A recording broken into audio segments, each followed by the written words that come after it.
podcast is intended for mature audiences. The views and opinions expressed are those of the panelists and do not reflect in any way those of the podcast partners, sponsors, or affiliates. Enjoy. Hi, this is Michael Buffer, and you're listening to the voice of the people. Let's get ready for Boxing Voice. BoxingVoice.com. All the guys want, I want what Mayweather got. I want what Mayweather got. You done bust your ass like Mayweather. I was trying to fight every fighter. I sacrificed a lot Productions to get to where I got to. What do you bring to the table? Let's get this on. Let's do it. Well, it's like this. Wait. All right, that's it. Hold on. Bernard, everybody calm down. Man, you know how these bitches is in the sport. Total disrespect. Kid has no class, no style at all. I sacrificed a lot.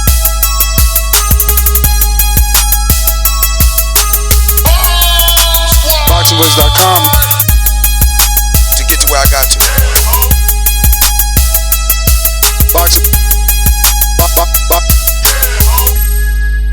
BoxingVoice.com. Welcome back, ladies and gentlemen. Welcome back to another Thursday edition of the Boxing Voice Radio. It is preview and prediction day. Fight week going down. Gervonta Tank Davis taking on Yuriorkis El Ciclón de Guantánamo Gamboa. Then we got on the undercard Badou Jack versus John Pascal.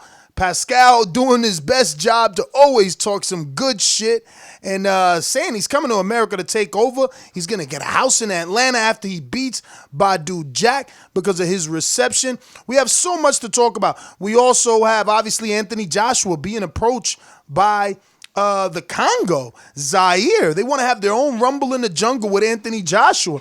We got to ask the question to those Deontay Wilder fans. Why they not running up on Wilder trying to take him to another country to do a big fight? Why is it Anthony Joshua keeps getting invited to Saudi Arabia? Now they're saying Zaire for this generation's Rumble in the Jungle.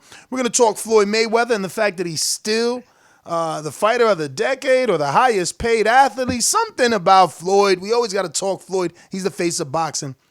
Speaking of things of awards and decades and stuff like that, we're going to be discussing Fighter of the Year will be our fourth topic. And we got a whole bunch of other news and notes, a lot of little headlines to touch.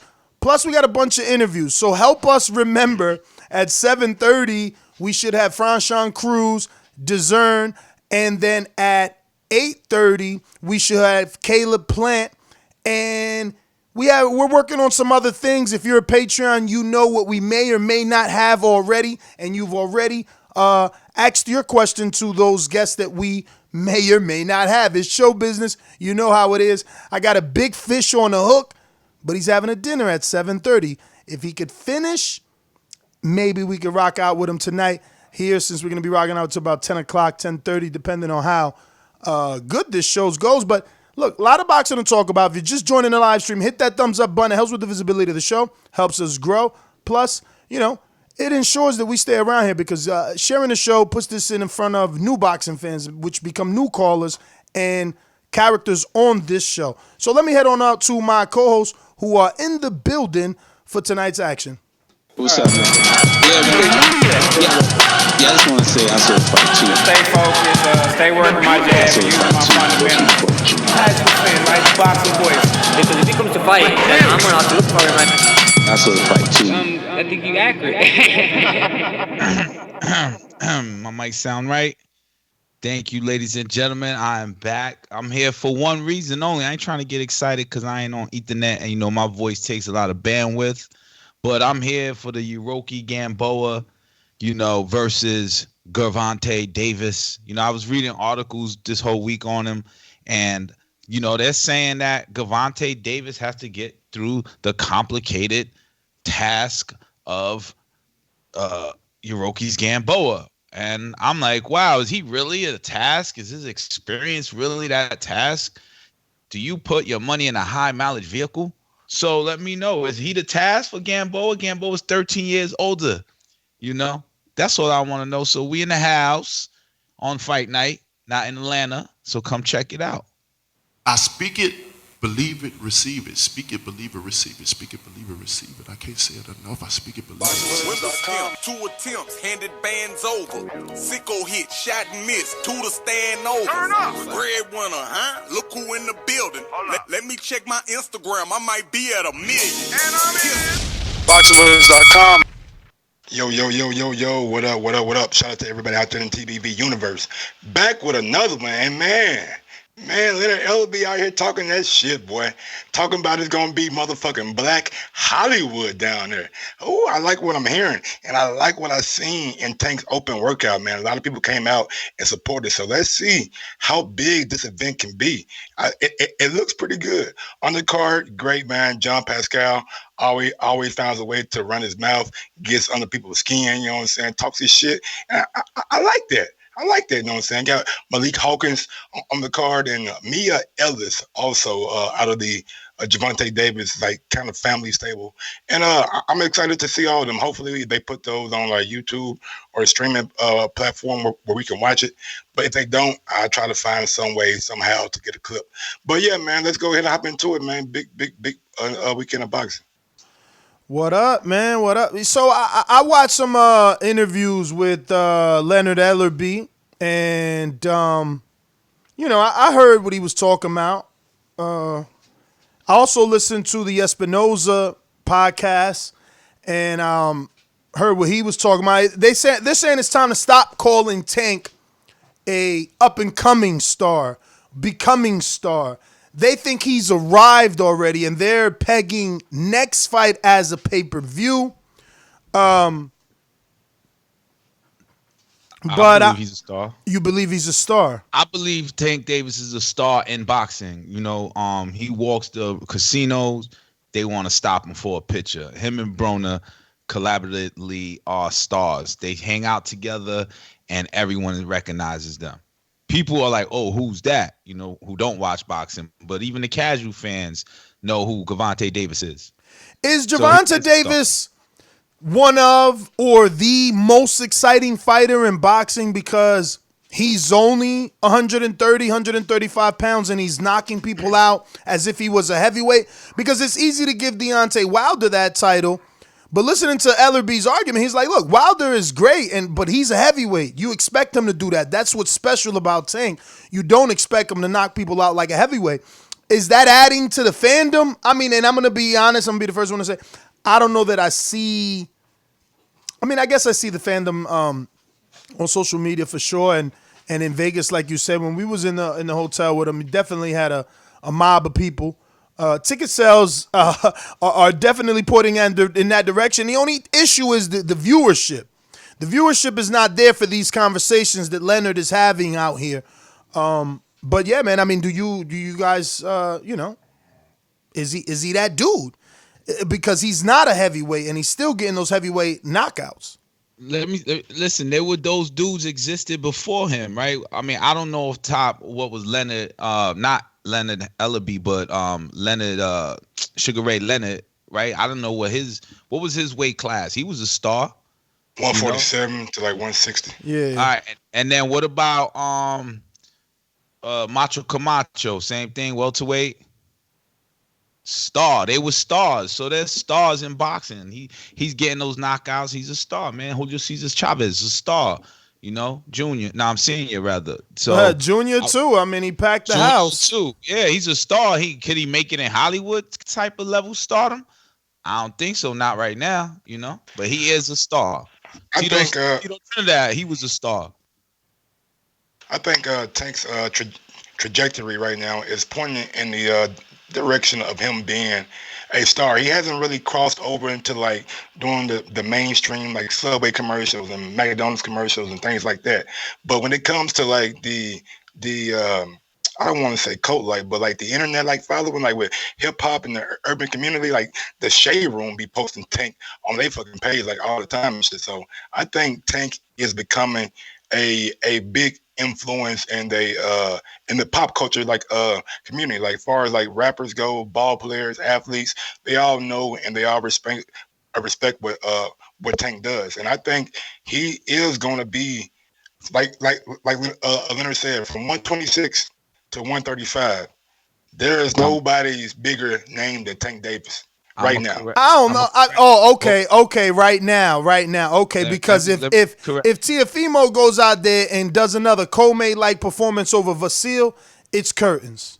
He's the man. He's the man. I mean, I'm gonna assume it translates into viewership and big contracts and stuff like that. I'm just assuming if you beat the man, you become the man. Listen, Lomachenko fills up the big room. He filled up the big room in Madison Square Garden before Terrence Crawford. Terrence Crawford worked in the little room, then the big room. So, yeah, he will definitely become the man. And he's from New York. That'll be his home. And that fight's in the Garden. Superstar right there. In boxing. Now, Mike says something about he's an influencer. Influence in box. He ain't an influencer at all. He's a celebrated fighter. So, he might influence boxing kids that want to box, that they from the hood, but I don't think he's a influencer like they use him to sell products. You know what I mean? That's why I say he's not there yet.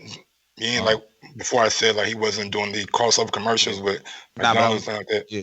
I was going based off what you said about him on the Shade Room all the time, and then like people posting like dude on I've seen Tank be posted on the Shade Room like this. He's becoming a bigger and bigger name, especially in the urban a community, and I really hate that fucking word urban because it's like he's a champ. He's a champion too, so we can't take that away. He's a champion, and they gonna praise the champion. He's the king right now. And one thing that we gotta acknowledge. West Coast, East Coast, South. He's selling tickets wherever he goes. He's selling tickets wherever he goes. Now that star, right? Is he getting the attraction on television on Showtime? Do they expect the Charlo Harrison style? And numbers? That's my thing. I think it's Not more on Showtime. an indictment on Showtime than it is the fighter. Showtime's been slacking a lot this year. No disrespect to Showtime and what they're doing, but they haven't been putting on the level of fights of the Zone and the ESPN or Fox. And sometimes when you don't do that, it's easy to forget about you, and people don't really, gotta go that extra mile to get Showtime added to a package and things like that. So I think it's more his numbers is more an indictment on Showtime than it is him. Right, I believe that too. So he may be at the wrong place. I think that they are one and the same. Obviously, Showtime not having a consistent boxing schedule is what's hurting them. But the names that they have are the same names they've always had. You know what I mean? So I think it's just about, like, for us, if we stop doing the show every Thursday and Sunday, we gonna fall off.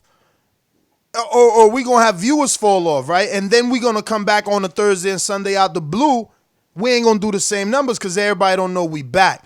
So that's the perfect comparison for, like, Jamal, doing great numbers on Fox and then coming to Showtime doing 250 because it's like he been gone. A lot of people unsubscribing. Like, the conversations I hear amongst my boxing circles, people unsubscribing to Showtime. They ain't got nothing. You know what I mean? I've heard people talking about they gonna unsubscribe to DAZN. So like, if you about to unsubscribe to DAZN, you definitely unsubscribing to Showtime. So it's one and the same. You're not a boxing fan.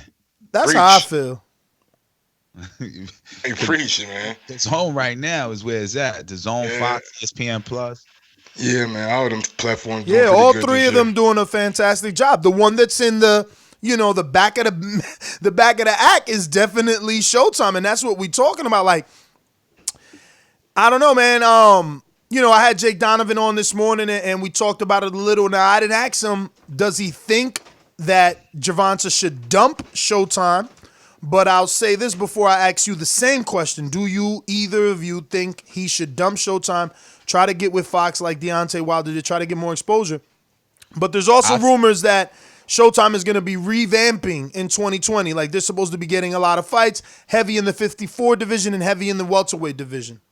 Yesterday, I went to aunt's house for Christmas, and they had basketball on, like, ABC, but it had an ESPN logo on there. And one of my cousins, he's a hardcore basketball fan as well as boxing. He's like, yo, the amount of money that the team gets or the NBA gets to broadcast on their show is like in the 100 billions. So I think Gervonta is probably getting offered a big ass check to stay on Showtime, or he's got to go. It's time to get a broker and negotiate.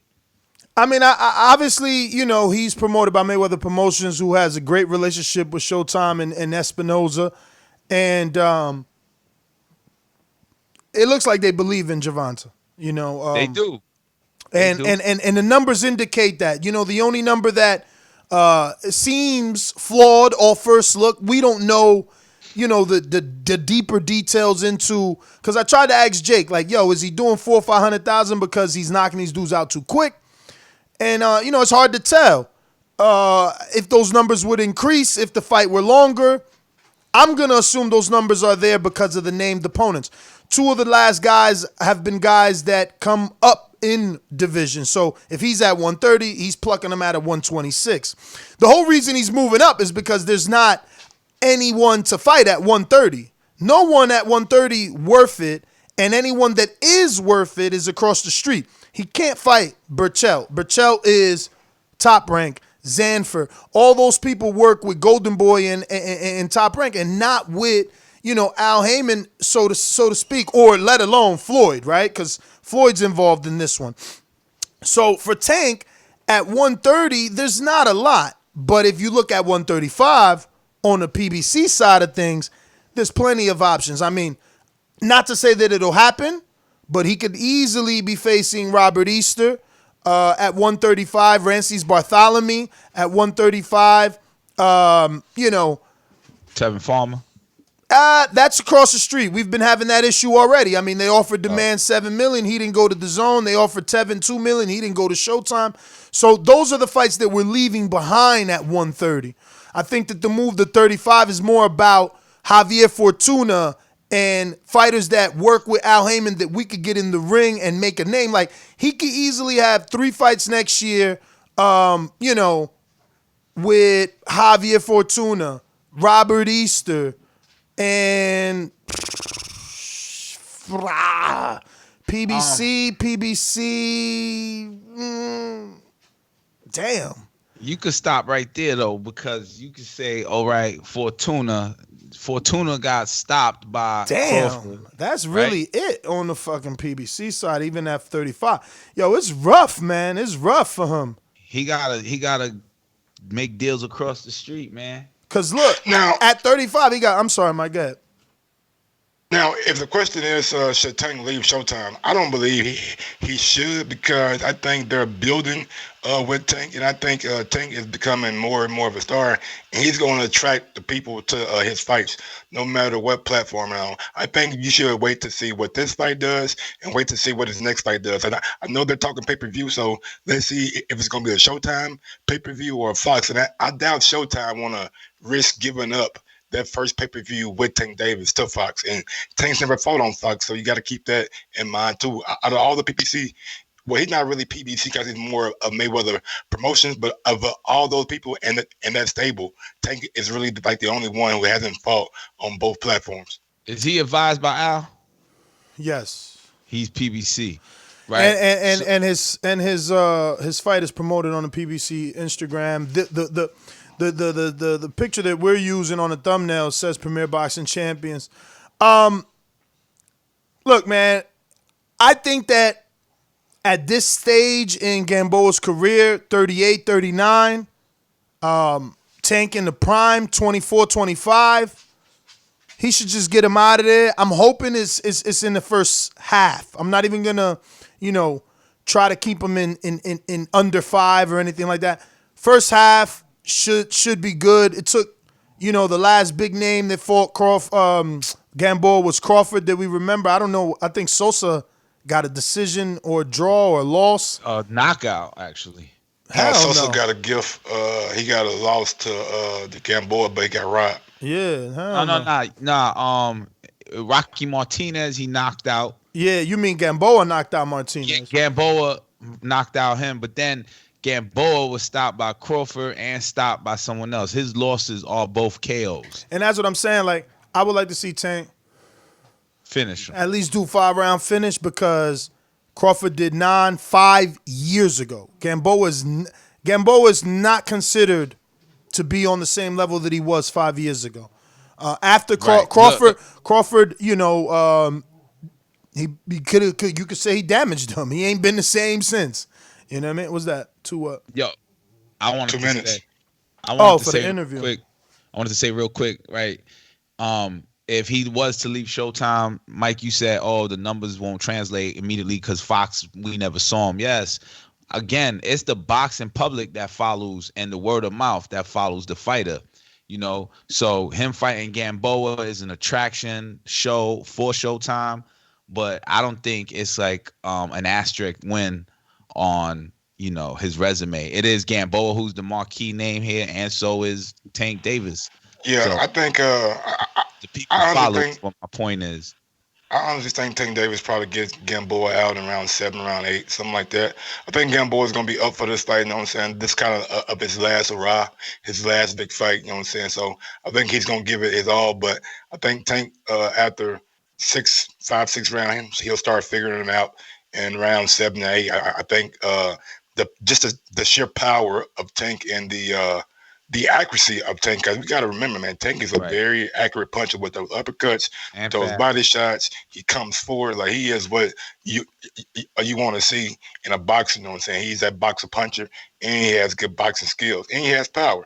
So I think round 7 or 8. Go ahead. I'm sorry. Nah, Gamboa got everything against him, man. He got the Gervonta youth, the speed, the power, and the southpaw. So I think it's gonna be even soon. I think by 3. I mean, that's a big ass. You know what I'm saying? We gotta Gervonta gonna show off, and he gonna showcase, and he gonna like you said, he's accurate. He gonna show his pop, his speed, his angles, and he's gonna put him down. And then a star will be born. That's what they predict. Yo, FYI, it's fight week. Floyd ain't post nothing about Tank on his social media. Damn. I mean, PBC did, right? So I mean, y'all say he's more PBC than Mayweather promotion, but I don't know. I don't know. Ain't nobody say he's more. Nothing. We definitely ain't say that here. All we said is he's advised by Heyman and that Premier Boxing Champion Instagram posted him. But to say on the he's banner more, it says Premier Boxing Champions. Right? Yep. Is there any TMT? Yeah, there any Yeah. TMT? Hell yeah. Okay. I saw GTP. Yeah. Oh, you mean the Tom Brown, whatever? No, that was Gervonta Tank Davis, GTD. Yeah, I thought it was P. Gervonta Tank Promotions. I thought it was a D. My bad. Maybe it is a D. I don't know. Pause. You could be. Yeah. You a fool. No, but honestly, man, I think Tank gets him out. I'm leaning more towards 7 to 8. You know what I'm saying? Just because I think Gamboa, like I said, is gonna come and try to give it his all. But I think Tank is just gonna be too much for him. I think he's gonna give the people in Atlanta a big time knockout that they're gonna be talking about for a while. And we gotta remember, this is the first big fight that they had in Atlanta in 20 years. The last one was Holyfield and somebody else. I can't remember who he fought. But yeah, man, maybe it was. It was Ricky Bo. I'm guessing. Look, let me tell you. Tank Davis gonna finish him early. That's why they putting that star behind him. That's why Espinoza is saying the same thing. He's a star. He's carrying boxing. You know, people. I don't know where they promoted it. Steven Espinoza was the one who told us that you promote a fight where fights aren't promoted. You know, so where's that happening right now? That's gonna lead the people to Showtime. Or the Showtime subscribers to tune in. That's happening in Atlanta. That's the whole point. It's a new market. They opening up a new market. This hasn't been touched since Evander Holyfield in 20 years ago, 21 years ago, something like that, Leonard Ellerby said. Yeah, I read that too. But so you know, a live event is cool. You know, we love live events. I love going to a live event. You know, the Barclay always seems like it's packed to the gills. Madison Square Garden, whether it be the little room or the big room, you know, with certain names. And Gervonta is that name, you know? Yeah, absolutely. I think if he has a good performance down there, I think that's going to translate to more events going down there. And I think maybe even different boxes. But I really think that he has a chance of making Atlanta a every year kind of thing for him. You know what I'm saying? He just got to keep knocking these guys out and doing what he's doing. And people love to see knockouts. You know what I'm saying? People love to have something to talk about and say, "Ooh, you see how he caught him right there with that?" So yeah, man. Atlanta could be a perfect hotbed for boxing. All right, ladies and gentlemen, I'm back with our first guest of the night, Franchon Cruz Dezern, unified champion, Golden Boy promoted fighter, 168-pound champion. Miss Dezern, how are you? And thank you for taking out the time to come on the program and give us an opportunity to interview you. How are you? And how is preparation for your big fight?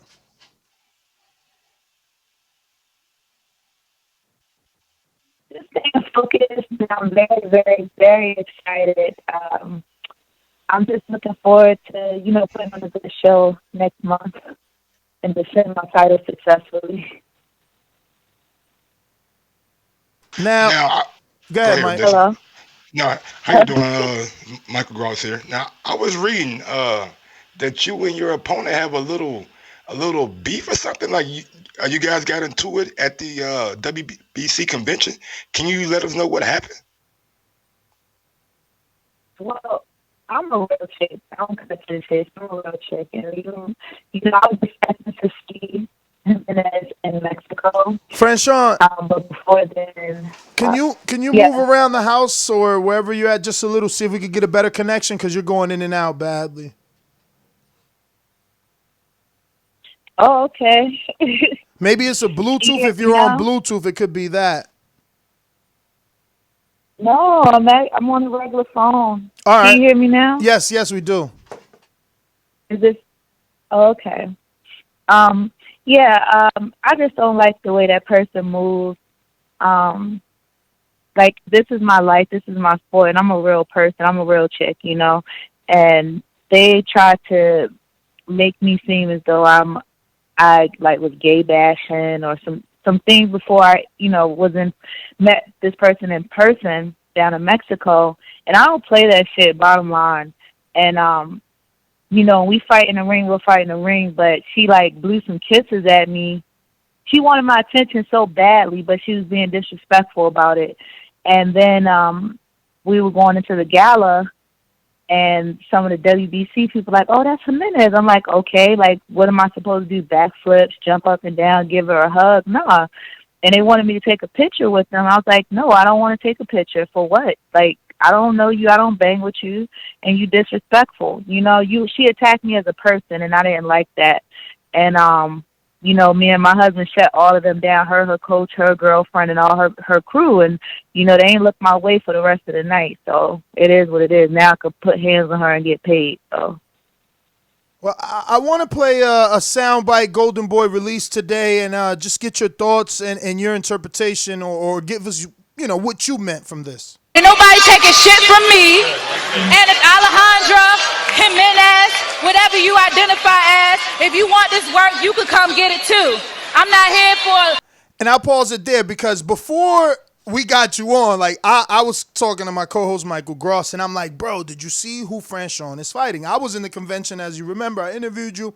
I know Alejandra, but I know her from, press releases. I didn't know that was Alejandra. So, I got so many questions for you. A, are you, making sure that you're doing VADA?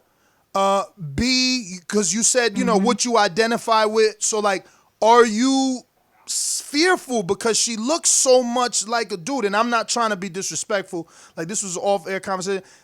I didn't know. I followed her on Instagram once you posted that you were fighting her, and I'm like, whoa, who is the girl? I didn't know who's the girl between her and her. And I'm like, man, I like you. I'm like, man, let me make sure they at least gonna be doing VADA because I know you WBC champ. And that, she don't look anything. And I'm not trying to emphasize it to get views. She just doesn't look like a female. So I'm wondering if you're afraid, not afraid, but nervous because who knows? She's been in Mexico her whole career too. Exactly. So like I said, I'm a real chick. When I took the fight, you know what I'm saying? She was supposed to fight me back in September, but apparently her quote-unquote visa, something happened. When they presented me with this fight again because it's WBC mandatory, I told Golden Boy, I'm not fighting anybody. I'm not fighting her without a VADA test. So, you know, shout out to my promotional company. They oblige. I've already taken my VADA test, you know, and I hope she took hers throughout camp, before the fight and after the fight. That's my only advice. I fear no one, you know. I fight men on the street. I've been through it all. I fought girls who look like men, and I broke their ass down. Just like I said, I'm going to establish who the dominant female is, because you can look, you're not true to yourself. You know what I'm saying? If you got to do all that to feel like who you are, then that's the issue you have. I know who I am. But, I mean, my whole thing was, if we're going to fight, just make it fair across the board, because I know, you know, some things that's available in Mexico. Some of the rules are a little not as strict as it is here in the States. So as long as that VADA test was implemented, I'm cool. We can fight. We can get it in. All right, I want to go back to... if you go and watch her on YouTube and see her fighting, she's not like that. Okay. I want to go back to, like, the audio. You had another part here. I'm here for a long time. I'm tired of girls babysitting the belts. This is the land of the warriors, not the posers, not the models. This is for real boxing. I want to be... Who was that shot at? Look, I don't know if you was... I mean, now this is me stirring the pot. This is definitely me stirring the pot, right? Because Hammer definitely has skills. Hammer has skills. She was, you know, she had the belt and everything, but she does do a lot of modeling on her IG. Or were you talking about your past opponent, because that was a post-fight interview, Mariciela Conejo, who also seems to do a lot of modeling on IG? Or is that just a shot at all females who claim to be boxers, but, you know, more on the modeling side instead of fighting inside the ring? I kind of felt like it was a shot towards Pretty Beast, if I'm correct. No. Why would I shot at her? Like, I came up with her. You feel what I'm saying? That was in no shape or form at her. My shots was like some of the other females he mentioned. You know, a lot of women get on just because they look good. You know what I'm saying? And I have no problem with beautiful women. I'm beautiful when I'm out the shower. And that's how you got to do. Like, this is a hustle. This is a job. You got to promote yourself the best you can. But like with Maricela, right?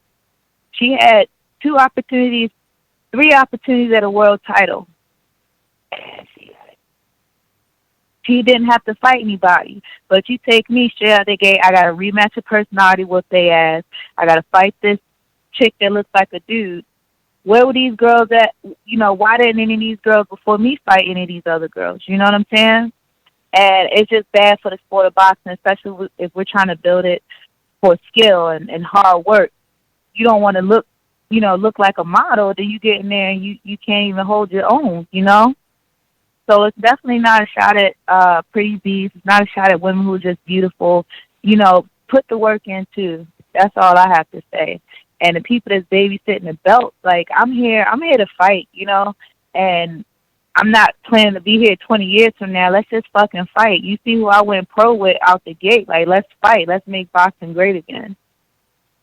So with the added animosity between you two, has your preparation been any more like different or any kind of intense just because you have that certain animosity towards her? See, the difference is, like, I don't train for my opponent. I just train for situations. Like, I would have been screwed if I would have solely trained for Alejandra in September when the day before they switched me with Maricela. You know what I'm saying? I don't think about this girl. You know, she's more worried about me than I am of her. Because for the past year since I became champion, and she's been calling me out, calling Clarissa out, talking cash shit. Now we signed a contract, and she's nowhere to be found. She's ducked off trying to, you know, do whatever she got to do to give me competition. You know, we do have a fight to promote. We do have obligations. Where you at? You know? No, I just train to be the best I can be because I'm going to adapt to anything and everything in the ring. Same difference. How big of an impact does like the mental like warfare play? Because we seen Tony Harrison and Jamel Charlo, and some people thought that Tony was in Jamel's head, but Jamel was able to overcome it and get the knockout. So I just want to know, like, how big of an impact does that mental warfare have on fighters? In my opinion, Tony had Jamel's head and twisted like a pretzel. And if he wouldn't have got caught, he would have won the fight easily. Mental, like when you've been in the game for a long time, like I have, mental plays everything. That's what gets you through the fights. That's what keep you focused in fights. And long as I just stay focused on what I do, I'm straight. She can't say anything or do anything to me to make me be off of my game. You know what I'm saying? Only way I lose this fight is if the judges rob me, and I'm not going to let that happen. But the mental part of it plays a lot into it, because at the end of the day, I know I train hard. My team's not going to let me go out there half-assing. I always have a goon card I'm going to pull if stuff gets too thick for me. But as long as I'm mentally in the game, I'm straight. I've been on big stages, you know? I need an elaboration for my non-urban listeners. What is a goon card? I definitely know what's a goon, but what's the goon card? Are you gonna pull, like, are you gonna call other people to that's when everybody know, don't fuck with that person. Don't fuck with them, bro. They bout that. You know what I'm saying? My husband is I'm a reflection of him, and you know, we come off the same, you know, training background from back in the day. And you know, when you first started boxing, it's times where you didn't have the best skill, but you had to fucking fight and do what you had to do to win. And that's being a goon. Like before boxing, I was a fighter in and out, you know, in life, you know. So some of the pain I felt in my life, like losing my mother and, you know, fighting on the street and just everything I've been through, that's what made me who I am. So, you know, if boxing go out the window, I'm going to fight and leave it in the ring. I'm willing to die for mine. All right, we got a couple of questions from the people. We got Brandon Maurice in Cincinnati that says, are you interested in a fight with Savannah Marshall? Yeah, down the line, of course. Me and Savannah fought in the amateurs. I actually went to London and I fought her, and I believe that'd be a good fight, a good money fight down the line. But right now, my goal is to unify and become undisputed. Once that come into play, that'll be an option for me. Have you been impressed by the way she's been getting like these women out of there? Like I think she got like a 4 or 5 knockout streak going. I mean, my journey is different. I'm happy that she's, you know, successful what she's doing. I'm fighting girls with a lot of experience. I only have 7 fights. You know what I mean? That's good. That's good for her. I've never had. I'm just starting to get the resources that I need to be able to be the best fighter I can be. I took fights on last notice. I was fighting independently. You know, I didn't always have a promoter, but now, you know, as I continue to grow, you'll see a better me, and I'll probably get some knockouts too, but that's good for her. I like getting my rounds. All right, the next one we have is from Canna, I believe in Cali, says, are you in favor of 3-minute rounds in women's boxing? I mean, I train 3-minute rounds in the gym. Whatever they pay me for, I'm good. You know what I mean? If it's going to get a bigger paycheck, that's fine. I just fight whatever I'm supposed to fight, because the WBC doesn't allow 3-minute rounds. But whatever I'll get paid for and that's sanctioned, I'm cool with it. Alvaro says, are you currently sparring with any male professional boxers? And if so, can you name a few? Yeah, well, I just bought, actually, I twisted up a little bit. I bought one of the Olympic trial participants from the 2020 Olympic trials. It just happened. I bought one of them in the amateurs, one of the best in the USA. And now for the last part of my camp, I'll spar with some guys as well. I spar with Patrick Harris, which is Big Boog's son. He's a fast and talented fighter. Of course, my husband, And it's a couple guys, I don't know their names, but they come to the gym, but they're good work for me. Gotta cut you off there. You spar your husband? With your husband? Yeah, I was like, whoa. I'm a reflection of him. If he don't think I'm right to go out and fight, he gotta make sure I'm good. So yeah, that's iron sharpens iron. So obviously it's like control sparring. Like y'all get in there and y'all like, look, we gonna work on it. She do this hook, so I'm gonna be throwing this hook at you. You got like it's like that, or y'all freestyle and like get it off your chest. We freestyle. We freestyle. We freestyle. It's been times where he might have hit me like, "You okay, big mama?" And I'm like, "Okay," like yeah, but he just always makes sure I'm solid. Because nobody's gonna push me like he would. You know what I'm saying? When I'm fighting, it feels like he's fighting. So yeah, it's control, but it's intent. Put it that way. So the next one comes from Mad Bent. He says, "What are you doing to self-promote yourself? By the way, last fight you were in last fight you were in war mode." Well, this fight, my goal is to have fun. When I have fun, I become dangerous. Last fight I was under tremendous stress, like not from the fighter, just the whole situation of switching and everything that happened.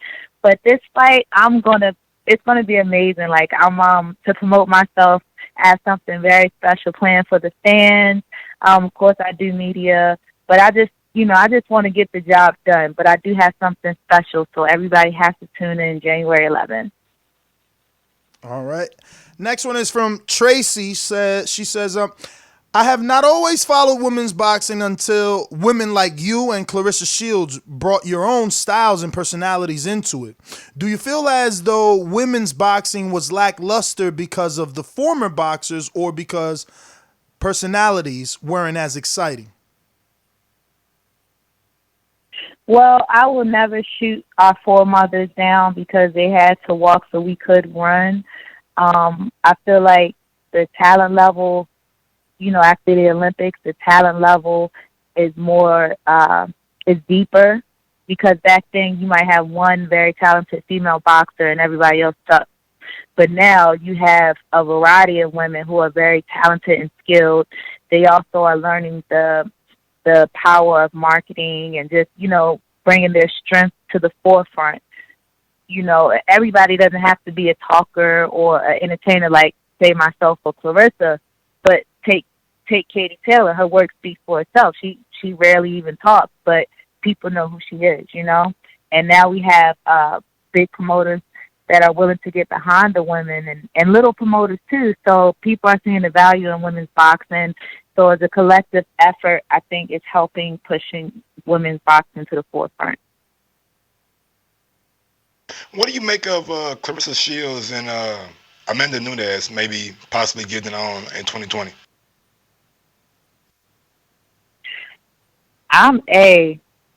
Clarissa just keeps pushing the boundaries. Like shit, if she do it, I'll come to camp. I'll do it if the money right. You know what I'm saying? Like I just try to support. I try to support women like her, women like Raquel. I'm saying? Women who's taking chances, trying to open certain doors. Just like, I was expecting them to support me. I mean, it's crazy, but I'm pretty sure she knows what she's getting into and she got a great team around her. So, I mean, I'll be there. If I'm not fighting, I'll be there. So that was the next question from Keem in Florida, who said, would you ever be willing to do a crossover fight with the UFC? The funny thing is, I've been doing UFC. I was doing UFC before I started boxing for real. I don't know. My husband was a all-state wrestling champion, so I'm pretty sure if the opportunity presented itself and it made sense, why not? Why not? All right, we got one more from Rockman Ingram that says, when it comes to men in sports, we always see that there are people that cut corners by using enhancements. Have you heard something like that surrounding female boxing athletes? Have you seen anything suspicious in the gym? That is true. Like the men do have more of a stigma of PEDs. Is that same, do you guys have that same feeling for the women in women's boxing? Well, for me, I mean, I'm like, it's probably like 1 or 2 women in the gym with me. But, I mean, there are tales of it. Like, Mia St. John came out and said that she used, PEDs.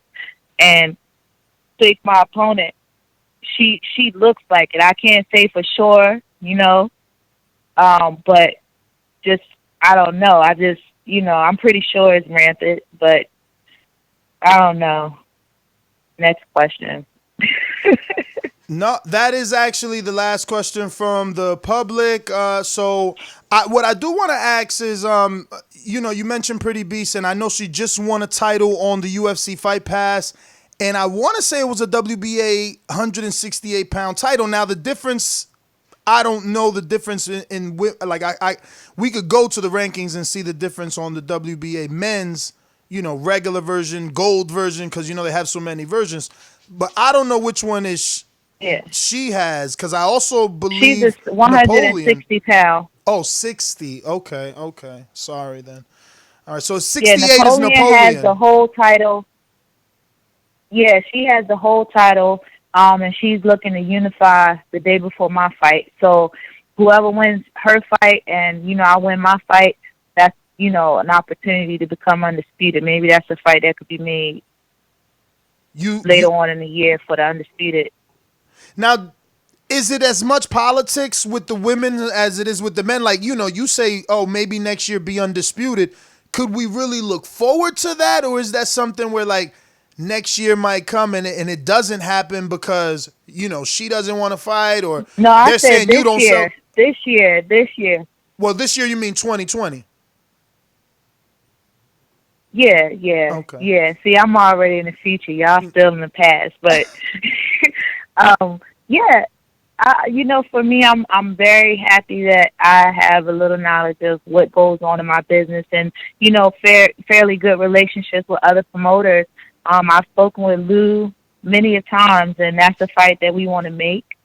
And it makes sense. We have the platform. I know I have the platform. I have the juice to make it, a big deal. She's fighting on Clarissa's undercard. I'm co-main eventing, my card. So, I mean, it's money there. It's a great opportunity. It's a lot of marketing, good marketing that could be involved. It's definitely a fight that could be made.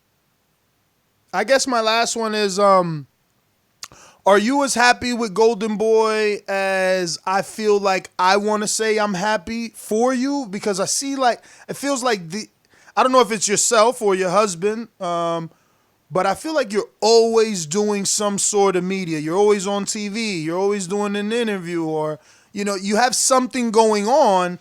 They have you commentating. Like, I don't know. Are you happy with the promotion?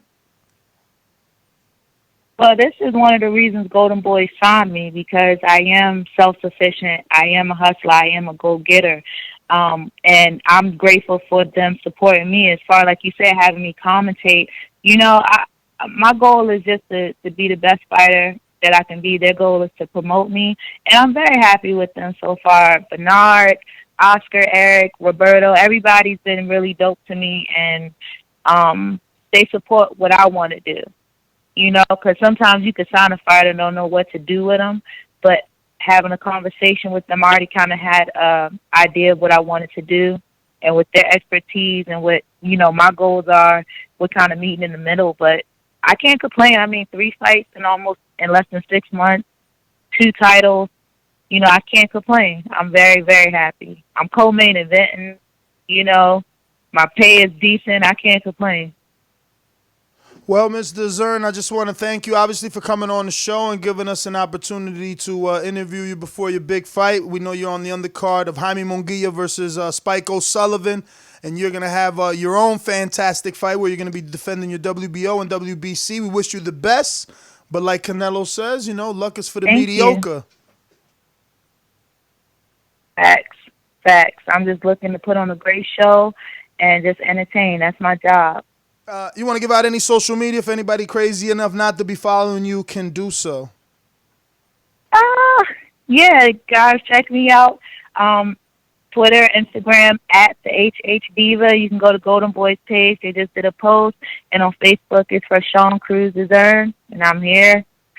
I'm here in the flesh.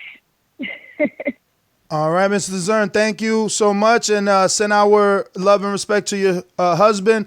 There you have it, ladies and gentlemen, WBO, WBC, 168-pound champion, Franchon Cruz Dezern. I mean, first and foremost, reasons to respect this woman, not only because she's unified in the little amount of fights that she has, but because her first fight was Clarissa. Like, can you imagine?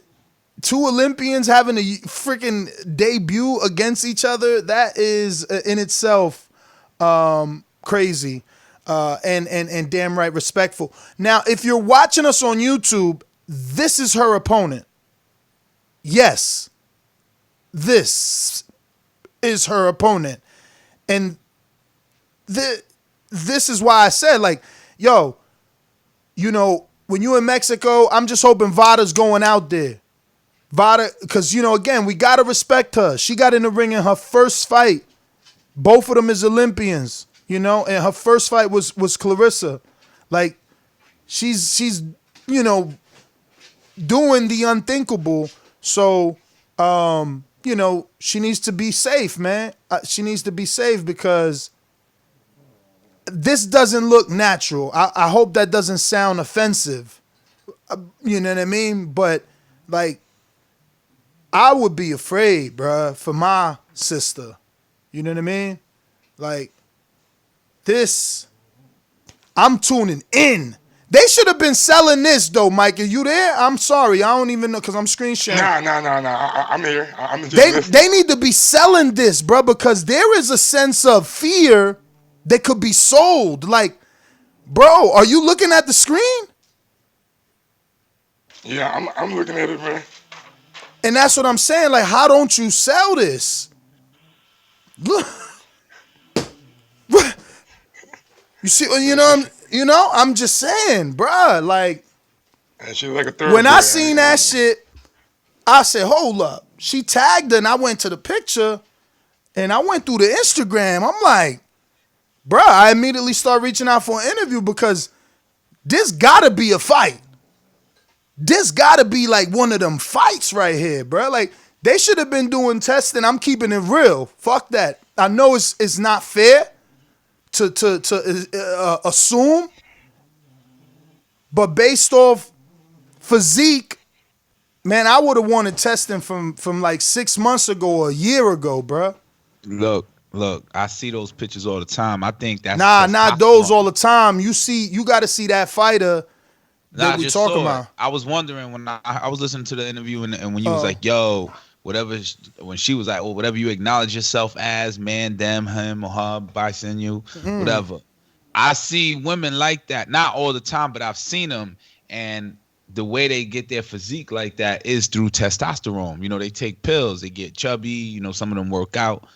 You know, that's what, I don't know the proper term. And that's what I'm saying. So, what, like, none of that shit gonna pop up on Vada? Some of that shit got to be banned. Like, I'm just saying. Man, we don't know if she's taking anything. That could just be genetics, you know what I'm saying? I'm not. Yo, bruh, let me play this video right here with the battle ropes. Watch this. Watch this. Look at this, bruh.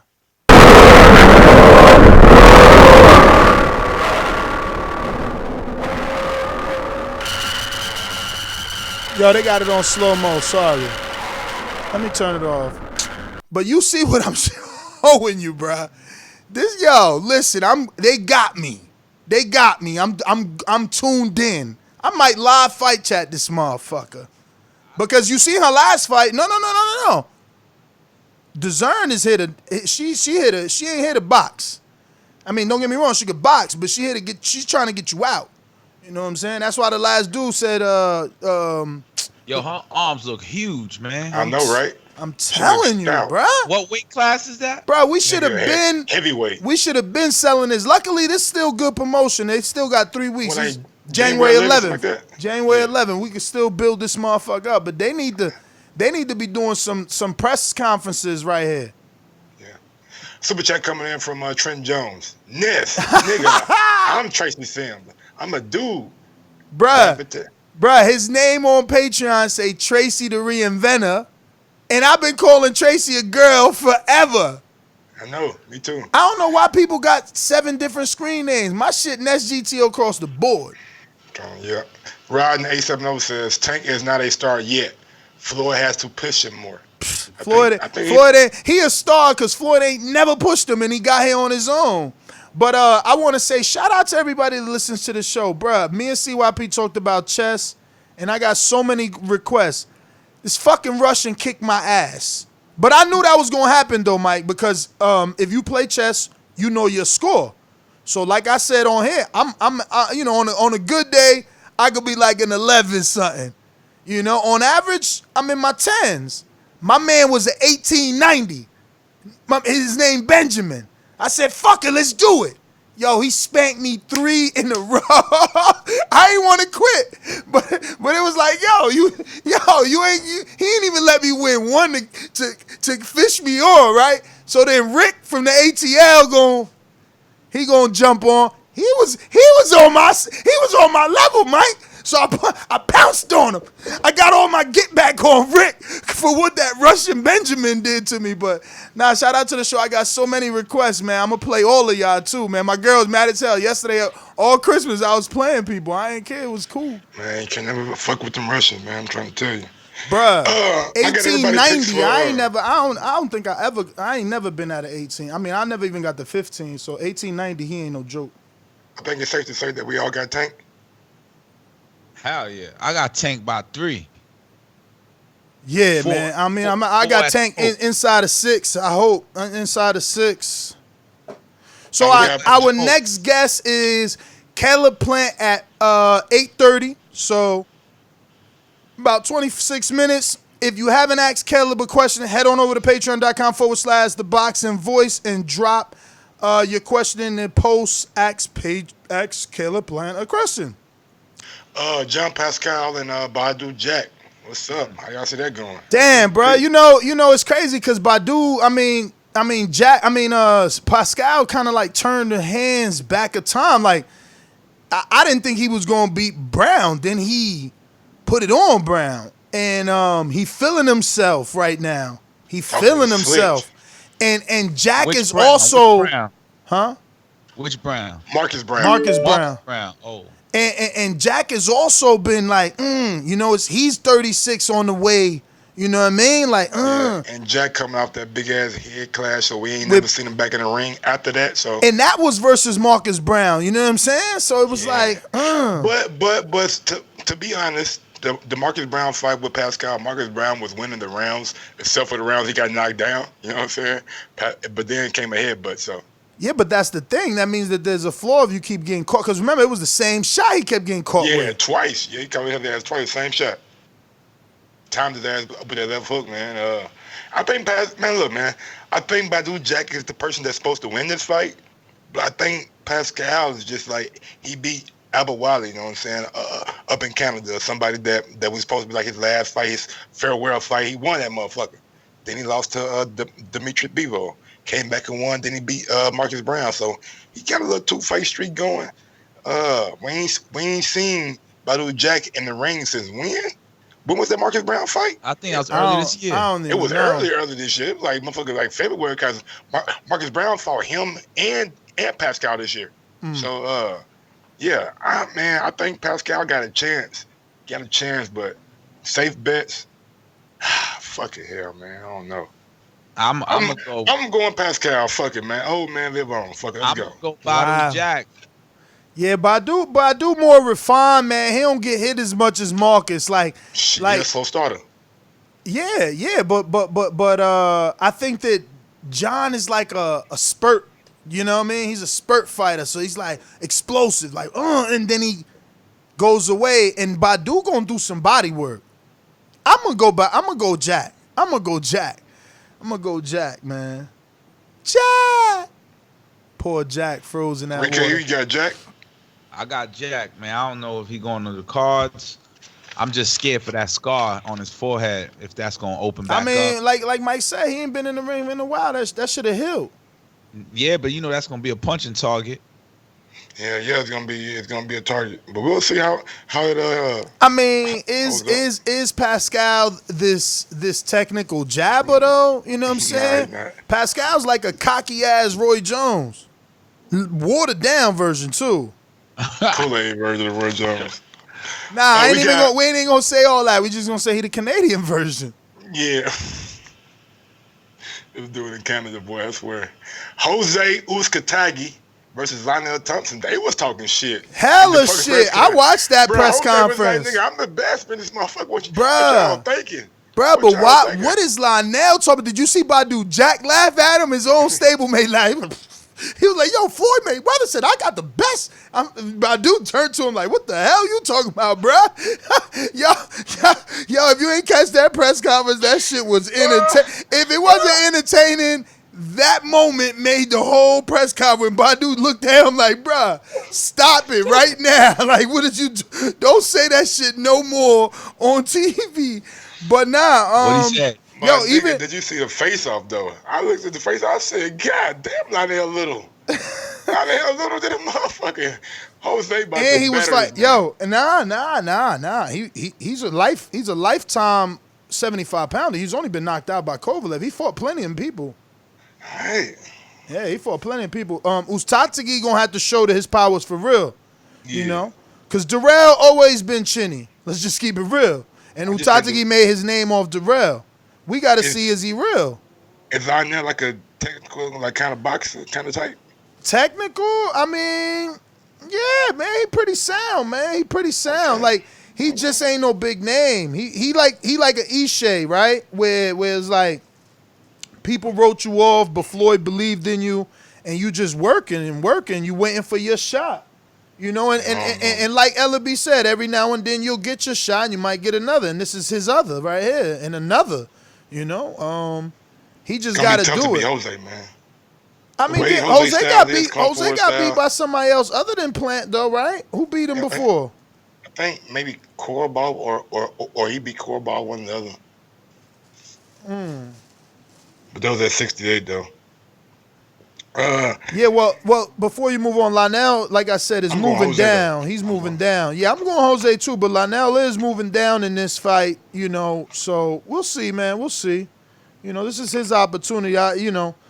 Look, I hate to see a person not take advantage of the opportunity. So me too.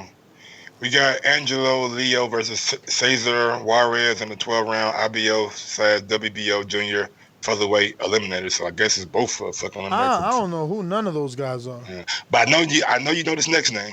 Malik Hawkins versus Darwin Price. Yes, 10-round bro. Junior welterweight fight. Bro. That's been saying about this Darwin Price, but he is a rookie, well not a rookie, but a sleeper, man. He a sleeper, man. He a sleeper. Look, I had Jake on the show this morning.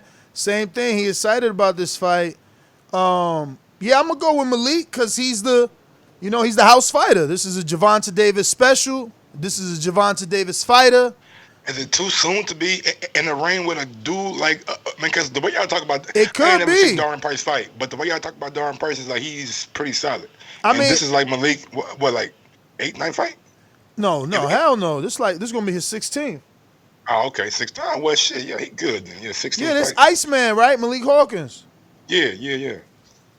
The one we interviewed in Vegas, right? Yeah. Yes, sir. So yeah, I mean, 16 fights. He should be able to take care of Darwin Price if he is all that they say he was in Vegas. Yeah, I mean, look, to live up to the I could beat Josh Taylor right now hype. I need him to knock out Darwin Price or outbox him. Canelo, Mayweather, Deontay Wilder, Bermain Stavern 1, like straight out boxing. You know what I mean? You got to, like, I don't know, because you say you're ready for Teller. And I'm not trying to hold them to that. But I am trying to see the gauge because you said it. So now I'm interested. Like, oh, you use that to draw me in. So now I'm looking like, damn, is he really ready? Not that I would ever, even if he blew through him, I wouldn't never be like, yo, fuck that tail and that. Nah, I'm gonna be like, whoa, that was dope. I want to see him again. Let's see. You never rush nobody like that. Like, yeah. After you beat this guy, if you blow through him, then you start looking at like the Dongo type, the Red Cat. You know what I'm saying? No, not Red Cat, but my guy's name that lost to Josh Taylor, the fucking Russian dude. Victor Postal, right? Yeah, Victor Postal too, but the other one, man, Ivan Branchford. Oh, I know he can punch though, but there'll be a nice little barometer fight. You know what? Branchik is the style they want though. Branchik is. That? Come on, man, come forward, Winger. I know, but explain to the people, bro. I'm just saying. Oh no, I'm just saying, come forward, Winger. That's what you want. You a slick black fighter. You gonna get, and you supposedly the bigger man because he big for his weight. You know what I'm saying? So he could shoulder roll on the road. I mean, so many things he could do with a Branchik. Now he could also end up on the opposite side of my argument and get overwhelmed by Branchik. But you would want to hope that a young dude that young in the game is in his prime and running and has the stamina, because that's the downfall. If you ain't in the gym putting in the work, then you could get outworked. And next up, we got the guy that lost to my guy John Pascal a couple fights ago. Ahmed Elbiali versus Brian Vera, 10-round light heavyweight fight.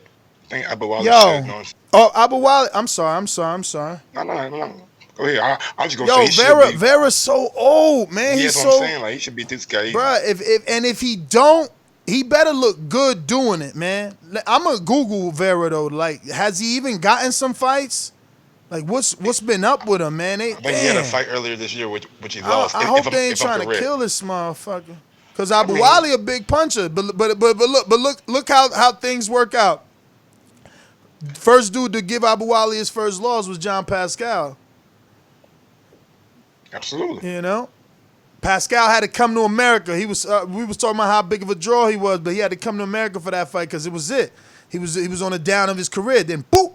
Knocked off an upcoming prospect. Here you go. You back. Got the Bebo fight. You back like crack, baby. Got the Bebo fight. Yo, oh my God. Brian Vera's coming off of 1, 2, 3, 4 straight losses.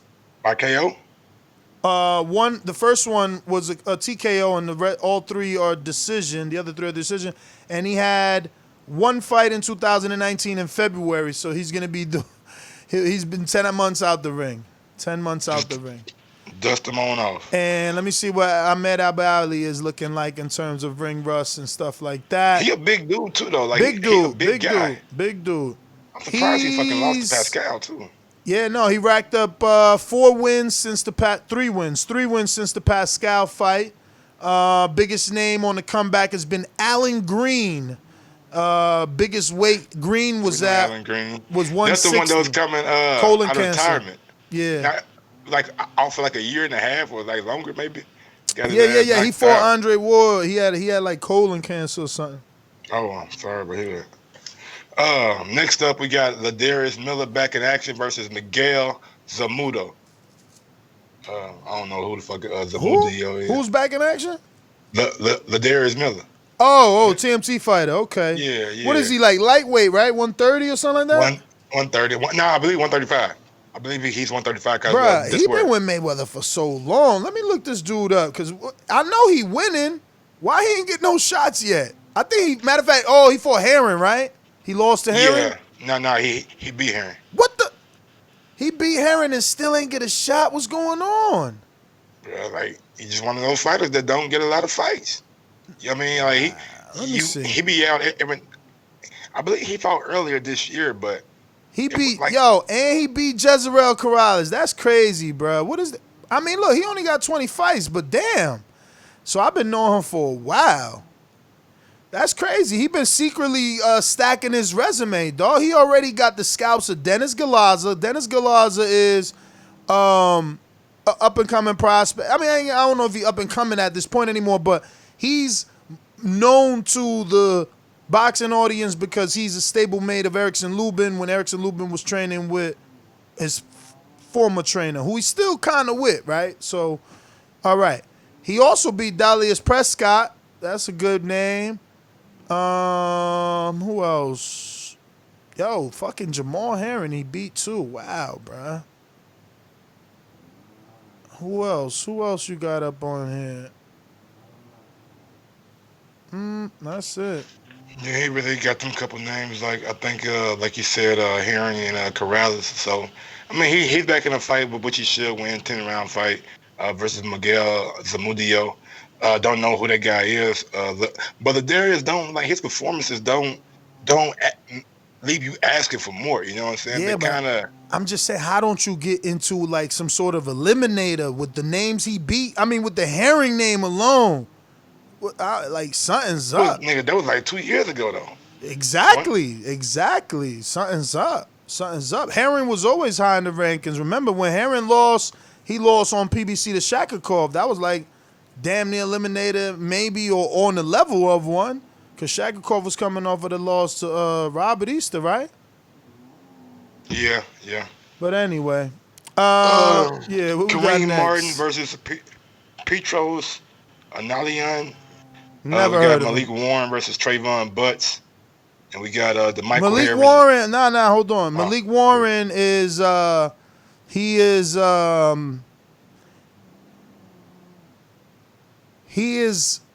also someone we need to be looking at. He's also a Tank Davis stablemate.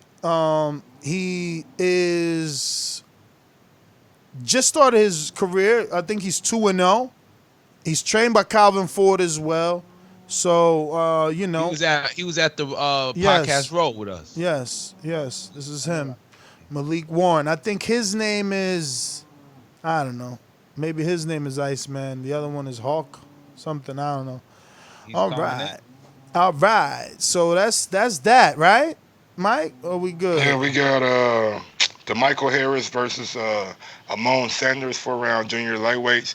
And we got Tank, who he called his little sister, Mia Ellis versus Uneaka Best in a 4-round female junior welterweight fight. All right. So topic number 2.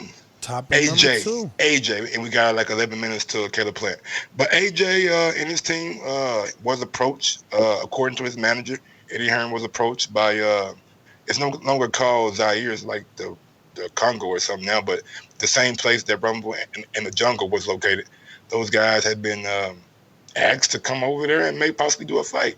But AJ said it probably won't be next year because of his mandatories. And I guess, in my opinion, I don't want to sound racist or bad, but a black guy and a white guy fighting in Africa, I think, is better with 2 black guys. And I was thinking about like Big Baby or Dillian White or like Deontay Wilder. Those 3 came to mind.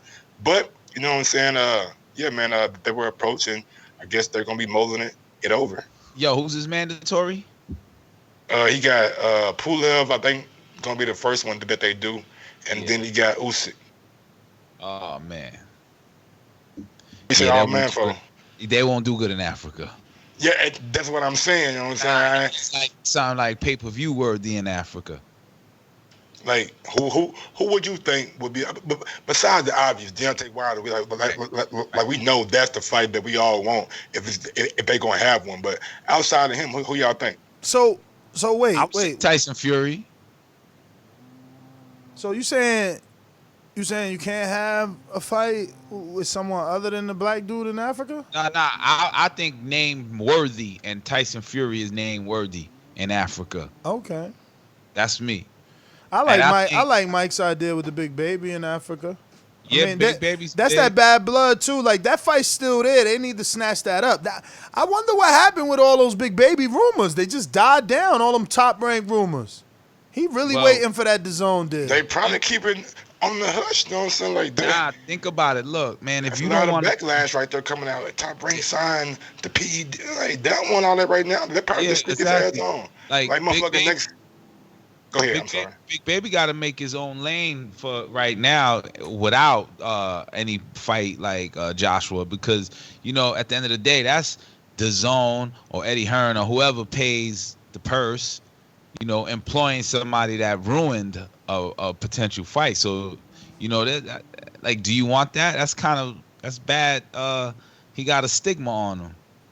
He a dirty fight. He gonna have a lot of trust building to do. You know what I'm saying? Because he really, you know what I'm saying, dropped the ball for a big fight, and promoters might not want to get in bed with that again, seeing how that played out. You know what I'm saying? And he could have possibly won. I know. Yo, he could get a one fight deal and have an option for match rights with DAZN to get that AJ fight. That AJ fight is still there. Eddie still wants that AJ fight, and I think we still want that AJ fight. I don't think DAZN even with Big really Baby want him though. Like DAZN, like they could have been offering him, you know what I'm saying, something to like come back, but I just feel like but remember, DAZN has told us or me on numerous interviews that they don't get involved.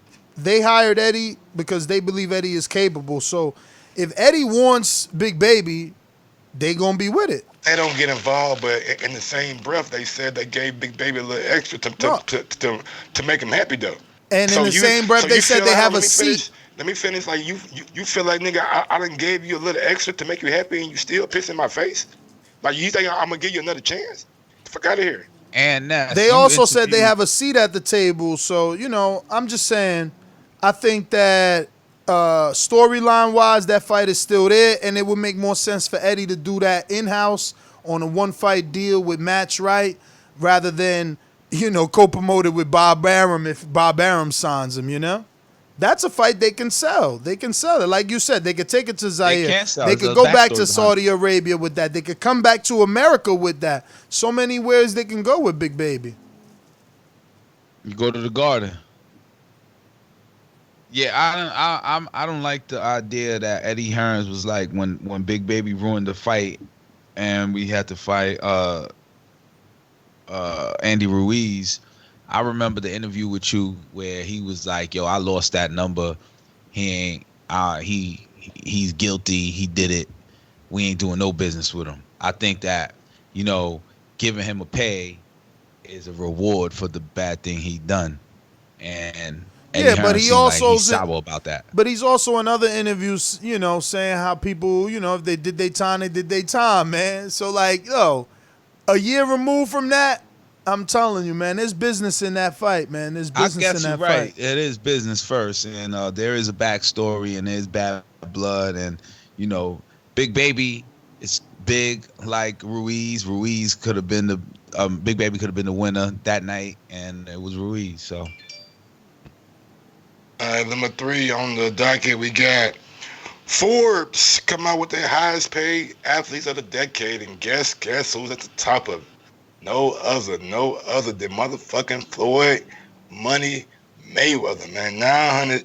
$915 million made in the last decade, which he had some points that he retired. I'm saying some of them 2 years, so he's not really like 10 years.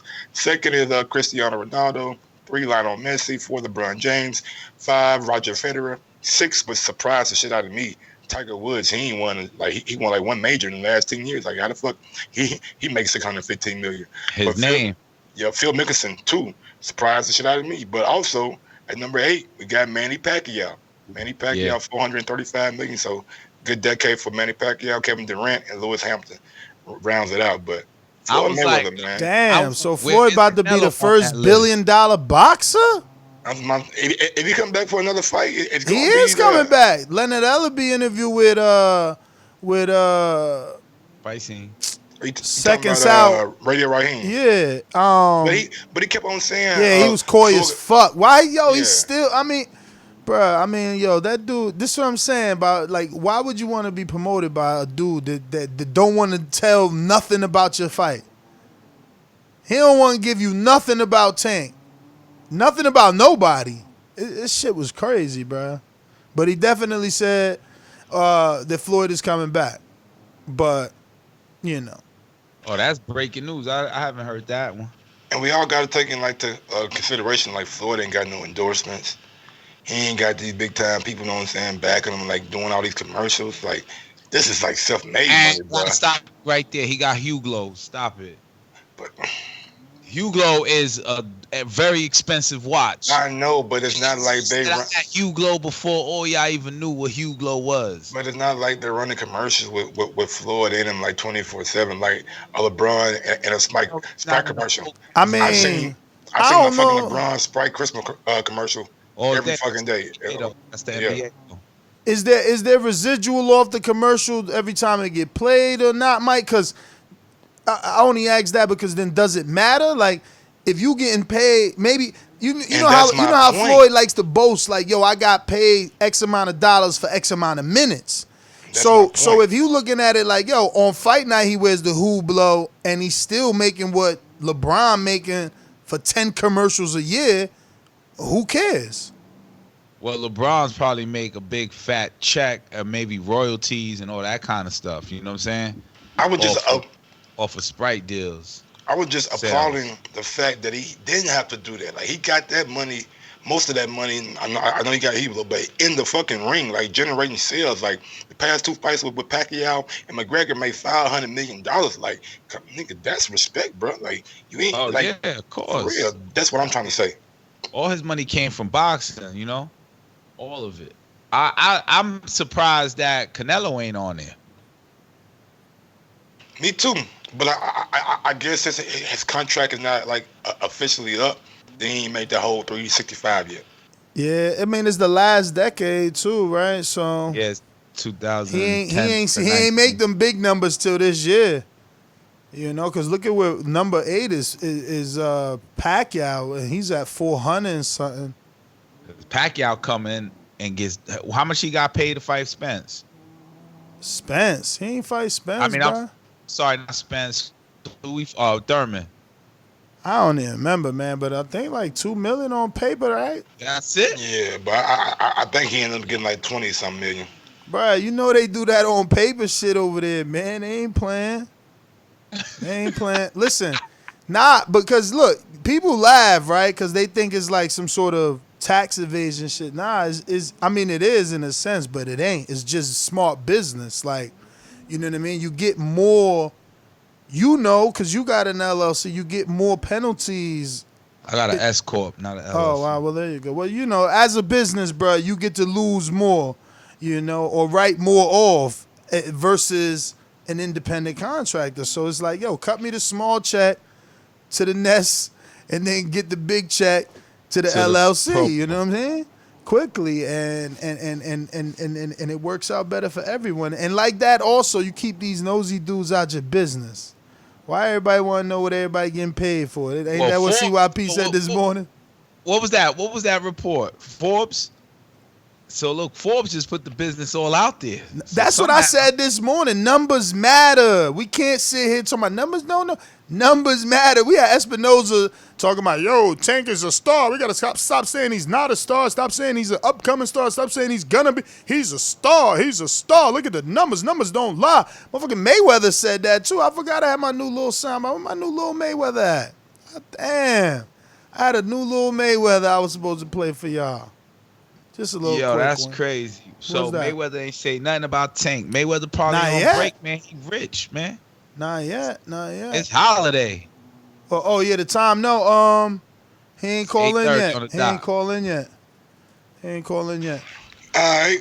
Well, just big ups to Floyd, man, making that money, man, showing everybody how to do it. You know what I'm saying? Self-made, almost billionaire in the game. So, man, a lot of admiration to what Floyd did. Wait. Did he show you? Mayweather showed you how to do it? He showed you how to do it? How to do what? Get them billions? He definitely showed boxers how to do it. Boxers? I think he ain't showing boxers because Gervonta ain't even being promoted. I mean, but he's still making the money. Yeah, he making the money. He making the money. He's selling the tickets. I mean, look, we all want Floyd to do more as a promoter, but he ain't. He don't care. All right, speaking of Floyd, number 4, who is your 2019 Fighter of the Year? My nominees were Canelo, Spence, Wilder, Pacquiao, and Inoue. Inoue, damn. Mine definitely Spence. He had 2 big fights, Mikey and Porter. I ain't gonna lie. I was sitting back trying to think of an angle, of a way to not give it to fucking Canelo, like so hard. I was like, damn, man, Errol had a good year, man. He had the Mikey fight, but it was I mean, one-sided and he dominated. That's your order, number one, like that. No. Those are like the nominees. Like only be one. There's no order. Oh, I'll go Spence all the way.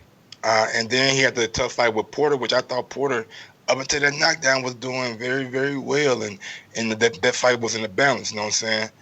And I'm looking at Canelo, right? Take everything out of, just focus on the fight. Beat Daniel Jacobs decisively. Knocked out Kovalev at 175, put his ass on the canvas, through the ropes, looking like a motherfucking mummy or some shit. That's the guy. Like, a new way, great tournament, you know what I'm saying? Great tournament. Showed me a lot of heart, a lot of dog. But what Canelo did last year, man, you got to sit back and look. Last year, 2019. 2019, you mean, right? This year. Man, you know what I'm talking about. Niggas damn old. Because my mom was like, last year, who you fought? You said last year. I take words literally. All right, well, this right here, this year, 2019. All right, thanks. Yeah, but never mind. I'm not going to with you. Canelo's my guy, man. Go ahead, y'all. Go ahead. Yes, man, I got Spence, man, because, Mikey Garcia was boasted about as like the truth, the technical fighter, Mexican, different style, finisher, dog, everything. And Spence made it look easy. And then we got, Spence fighting Porter, and he went through it. It was an adversity for him. He was getting hit. He was going, exchanging, and he knocked the man down and was victorious. He also is a fighter of the year because in his car accident, he survives with just some broken teeth. You know what I mean? And some abrasions. So that is fighter of the year to me. That was a nice way to throw that in there. That was a nice way to get them little, get them extra points to him off that, because honestly speaking, I think we got Caleb playing on right now. Is this the IBF champion? The one and only. Hey, Mr. Plant, man. Thank you so much for taking out the time to come on the show, man. We truly appreciate it. Know you're busy. Happy to have you on. Happy to have you announced your fight. I've been looking all into Vincent Fagensbutts, and they got him as the KO king, man. But we're excited to have you on the show and back in the ring. What's your thoughts on your up-and-coming opponent, Vincent Fagensbutts? Well, first off, I just appreciate y'all having me on. And, Vincent, he seemed to be a, rough, tough puncher. He got a big record, 32-2 with 28 knockouts, something like that. And he's going to get handled. So, looking forward to it. Sweet hands. How's it going, man? Michael Ross here. You're going back home, man. You're going back to Nashville for this fight. Like, how does that feel to be having a world championship fight back in your hometown? Feels great. I got a big following back home, so just to bring home this world title defense in front of my friends and family and peers, it's going to be a big night. So I'm excited. I know the city's excited. I think we're going to have a big turnout, good turnout, and I'm just excited to put a show on for my people. So. Is there any added pressure being back at home to try to get that big time KO in front of the whole town crowd? No, I wouldn't say so. I know a lot of people will probably tell y'all the same thing, but boxing is my comfort zone. So, I've been in a lot of top pressure situations. I've been able to stay cool and calm. So, I don't expect anything less on February 15th in front of my people. So.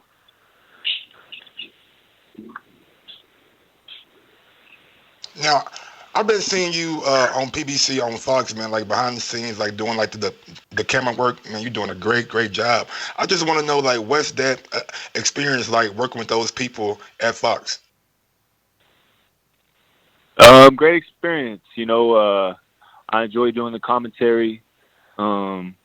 My wife Jordan, she does the side, the reporting for Fox as well.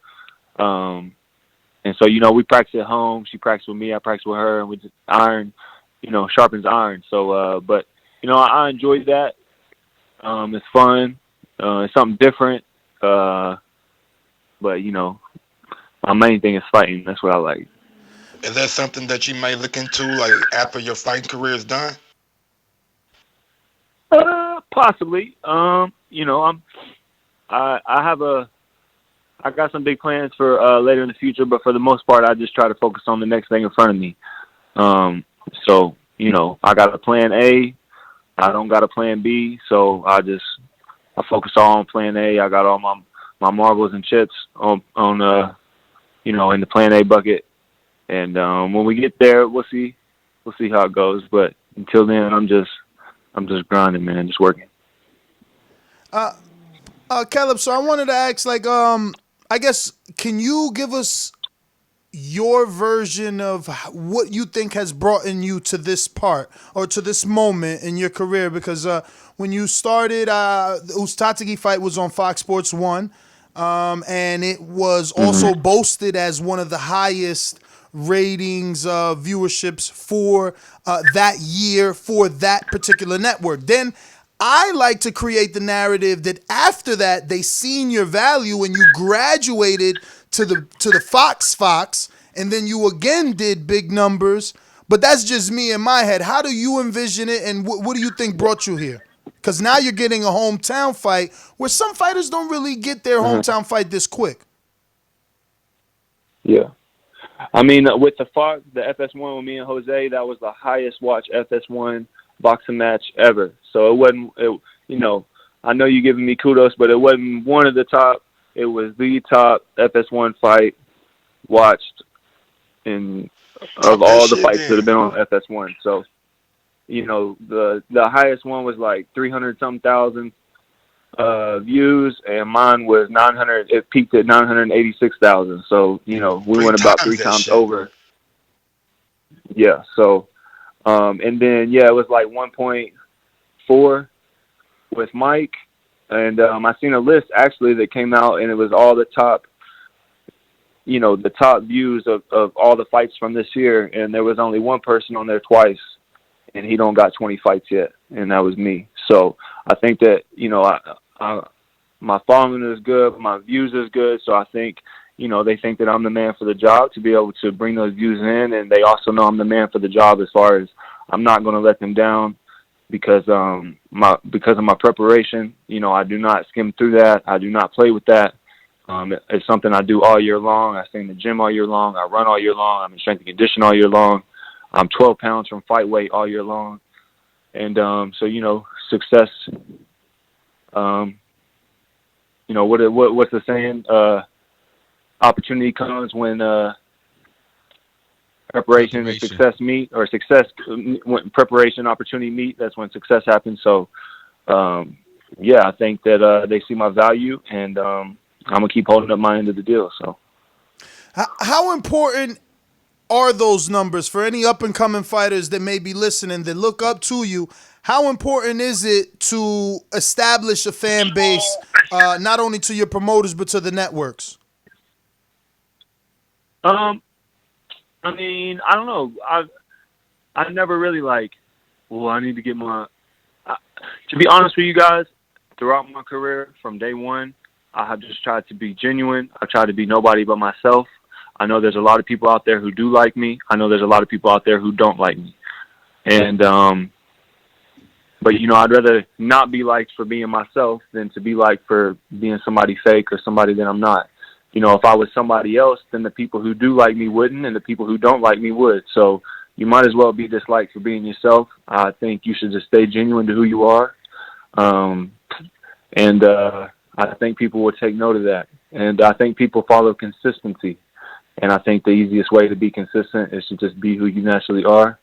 And if it comes, it comes. And if it don't, well then, you know, maybe it's just not meant to be. So I always say being authentic is the best way to I'm sorry, go ahead. No, I was just kind of reiterating just to be yourself. That's all. But go ahead, buddy. But looking at the PBC landscape at 168, man, we all got to acknowledge that there is a guy named David Benavidez in that PBC atmosphere. How likely would I know you're not looking past what's his name again? I don't want to mess. Go with Vincent. Vincent. You know what I'm saying? But can we maybe expect a fight between you and David in 2020? Has that been talked about or even brought to you? I've been gunning for that fight. I've been wanting that fight, and I've been asking for that fight. I think he's kind of a kid. He's young. He really ain't got a lot of amateur experience. And I think that they're trying to, work on that. Not saying that the kid is a bum, because he's not. He's a world champion, and he's got a lot of, good attributes about his. Ooh, we're going to have to reconnect on Plant. How we doing? Damn. What was that? That's all good. Nah, man, that's a fight that I've been yearning for, though, man. The David Benavidez and Caleb Plant, bro. I think that's the fight to make it 168. I know there's been talk about Calvin Smith, but I think he got stuff to handle over there with possibly Billy Joe Saunders or even Daniel Jacobs. But that Plant and Benavidez fight, man, that's a fight that's possibly, man, who knows? Could be maybe a co-main to a pay-per-view, or not. You put it on Fox and watch the numbers be crazy, because I think both fan bases gonna support them. I hope they don't wait the pay-per-view route, because that's just gonna slow it down. And but it already sounds like they have to build it up. Obviously they want to give Davis some time. It sounds like what. Do you really gotta build it though? Look, remember when we was in Dallas and David came out, the motherfuckers went crazy. They did, but he's got the whole year is busy for him, right? He's got the Abden Yearden fight, then he's got to definitely do the other fight with Callum Smith as well.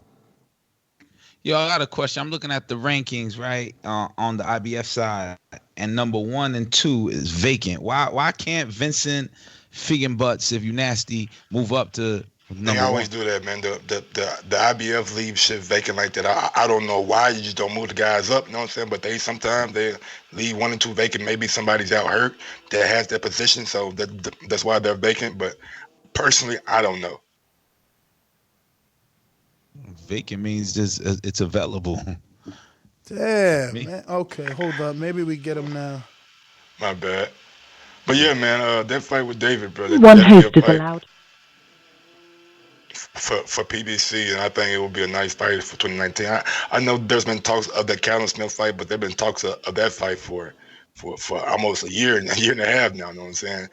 He been had that silver title ever since he won the WBSS tournament, and he was supposed to be getting a fight with the winner after that. But David had to relinquish his belt for a little while, came back and got it. So hopefully they can build towards that fight. But I think the next fight with Yuriorkis and the fight with Figgin Butts, Vincent. Figgin Butts, if you nasty. Damn, mad as hell, bro. I just seen him. I think he's still there. Let me see. Oh, he's lightweight, got him. I think so. Right. I hope so. Show. Thank you for using Blog Talk Radio. Goodbye. Oh, no. I just think that's a good fight for both guys. Though, bro, what's going on? Blog Talk tripping tonight. We got a super chat. Let me go and get to these super chats right quick while my man Ness get this together. Trenton Jones, Tracy Sims from Cincinnati, Ohio. Thanks for y'all hard work and y'all Cincinnati. Damn, I be saying. Yeah, you said all over them goals. Oh, DJ Khaled voice. Hit that like button.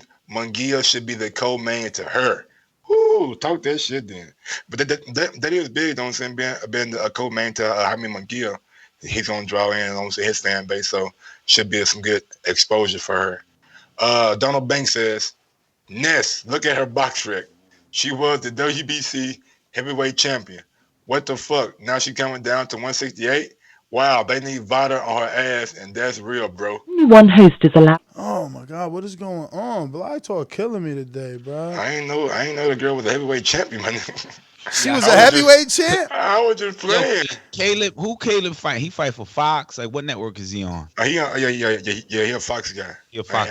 I don't think he's been on. No, has he been on Showtime? Since the Fox deal came about? I don't believe so. Nah, he been on Fox. That's what I wanted to find out from him. Like, what's the fight that, I mean, it's not like there's rankings and then like what Gamboa was ranked high. That's why Gamboa. That's why. No. He just got picked. He got picked, right? Yeah. There should be somebody that Caleb Plant picks to get his name like to cross over a bit more. That's what we're trying to do. You know what I'm saying? We mentioned the David Benavidez fight, and he said he's been asking for that fight for a while now. So yeah, Benavidez is not that name either. That's out there. That's for boxing, but it ain't like Angulo's out there. Like, Angulo ain't gonna do shit right now for him in his career. Like at this point in time, actually, you're wrong. I'm gonna say you're wrong because Angulo just beat Kid Chocolate, and Angulo fought Canelo. Did you see the Kid Chocolate fight? I didn't even watch it. It was like all right, then you going out boxing, my nigga. And if you Caleb Plant, Boxing Voice rankings. If you Caleb Plant, you don't want that. You don't want that Angulo fight. That doesn't really do anything for you right now. I mean, I guess it's some sort of name, but it ain't. I don't think it. I don't think it adds to the TV. Huh? If you any 168 out there, man, you doing one thing. You putting your feet on the ground and you screaming to this little cinnamon red hair motherfucker. We want Canelo. He at 168 now. We want Canelo. All the champions should be saying we want Canelo. Canelo got to pick. Canelo picks. But once you make the noise, he might pick you if you disrespectful enough. We seen it with Laura. Laura feel like he was very disrespectful. Caleb needs the name, and I think like it's like a Daniel Jacobs or like that'd be a good fight for him. Joe or like that kind of name will cross him over. Billy Joe, I don't think Billy Joe would necessarily cross him over. I think Daniel Jacobs has a little bit more appeal. Man, let's hope he got some time because it ain't working on Blato, so I'm gonna have him call in the backup line. You know, I got that back line. Hopefully he could do that, man. If not, I understand. We kept him on hold for that long. He said he could hear us. We can't hear him, which sucks. But where are we here? Notes, man. We're on the notes, man.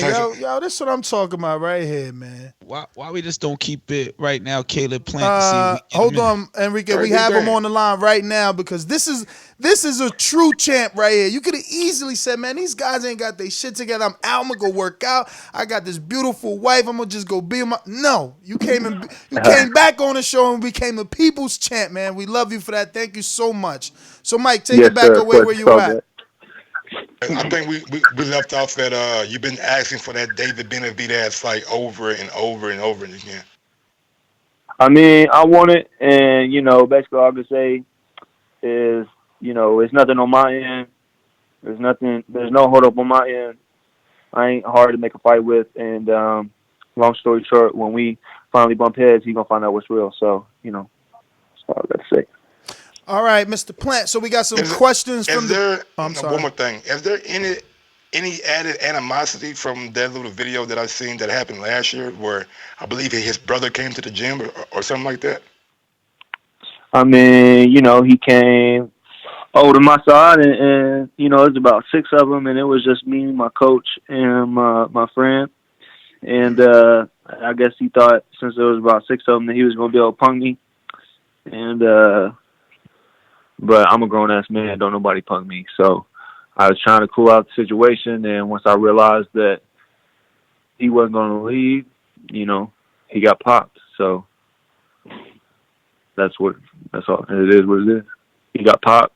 Nobody did nothing. They just stood there. They hopped on my coach for like a half a second, and then they stopped, and then they just was just standing there. So he got popped in the shit, and nobody did anything about it. Caleb Plant, Enrique Church, aka the casual fan on the Boxing Voice.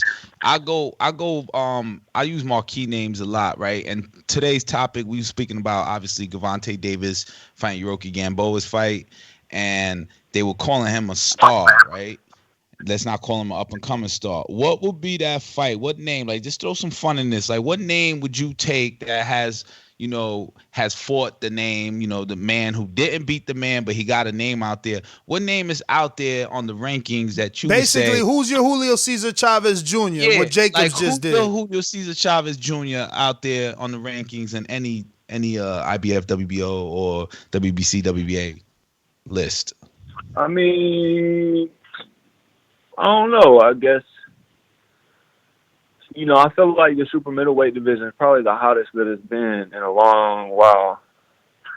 And, there's some young guns. There's some older dudes with some good names. Still hanging around. You know, I think the fight that everybody want to see is me and David. And that's a fight that I want to give everybody. So, but, you know, there's a lot of names. I know Peter Quillen didn't pull it out against Angulo. I don't know what happened there, but, you know, he's a decent name. And that's what I wanted to hear, actually. Hopefully he can get it together. You know, I don't know.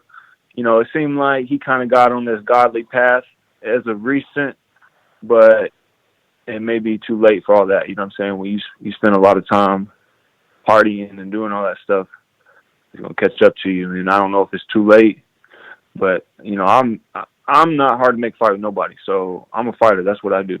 So I'll fight Peter Quillen. I'll fight Caleb Truax. I'll fight David Benavidez. I'll fight.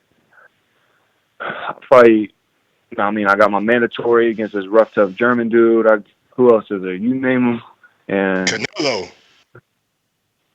Say what? Canelo.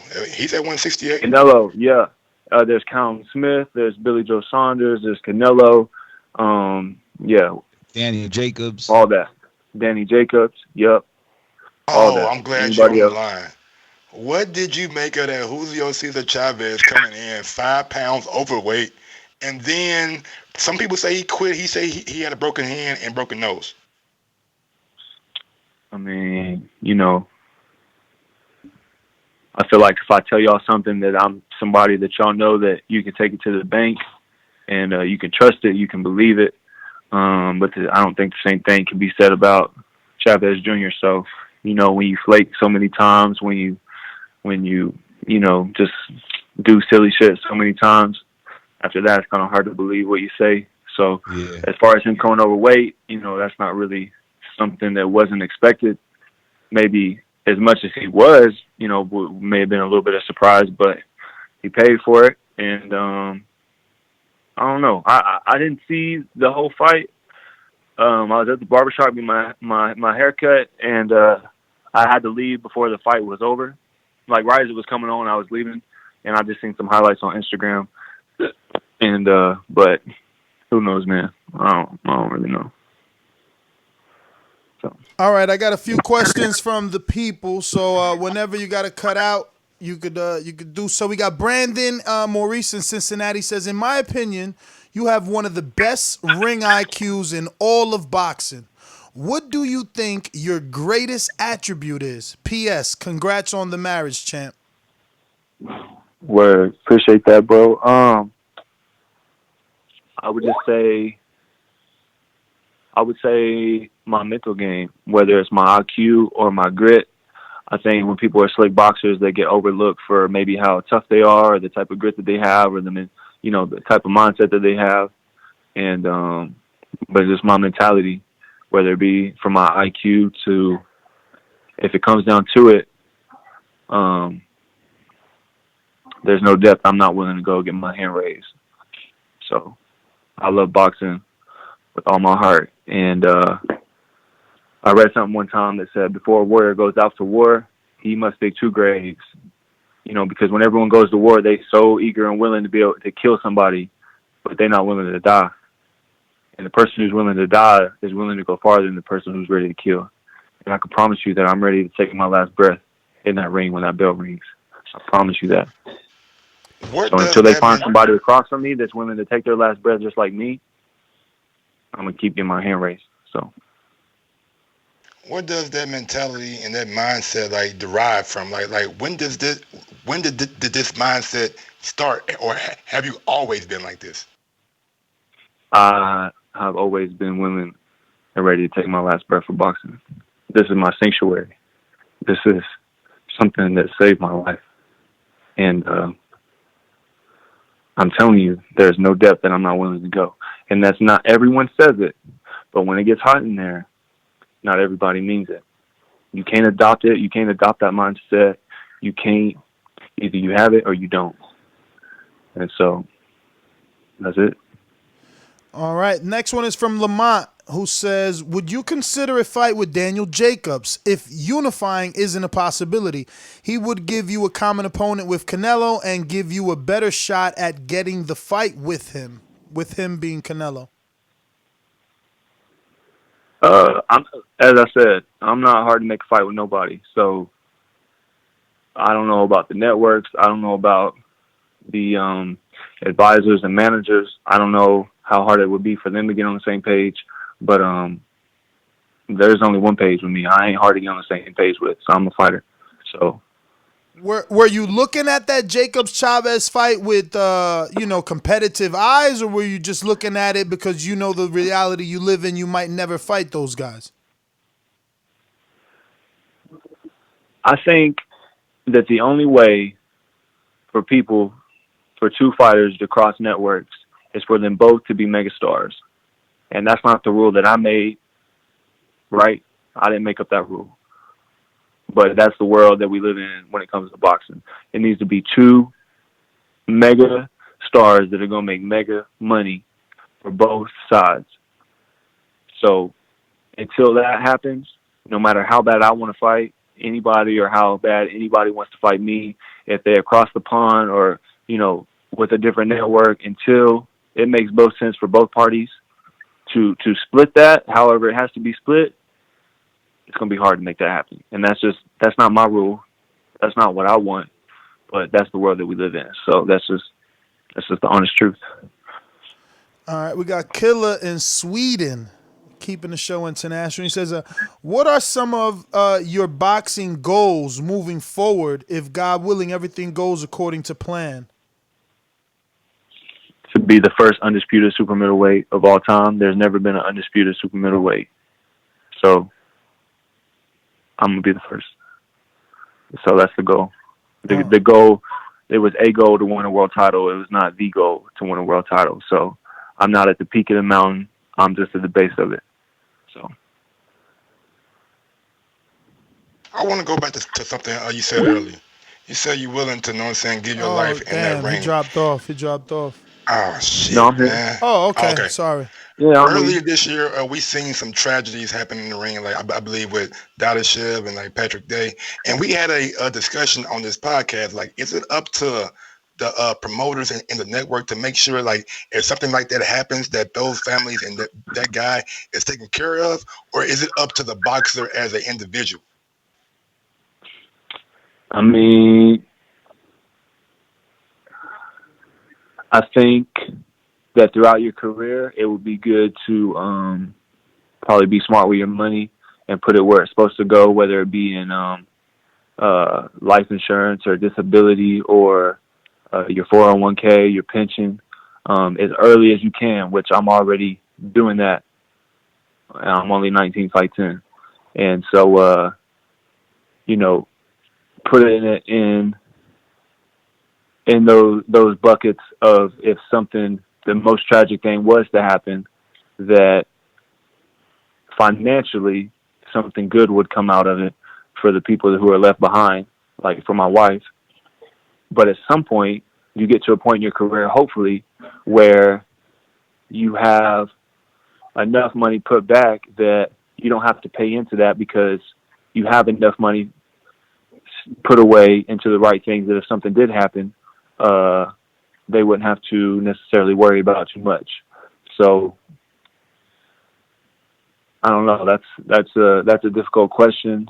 Probably depends on who you're with and how much they care about you, how much they love you. As far as an advisor or manager, I have a close team who loves me.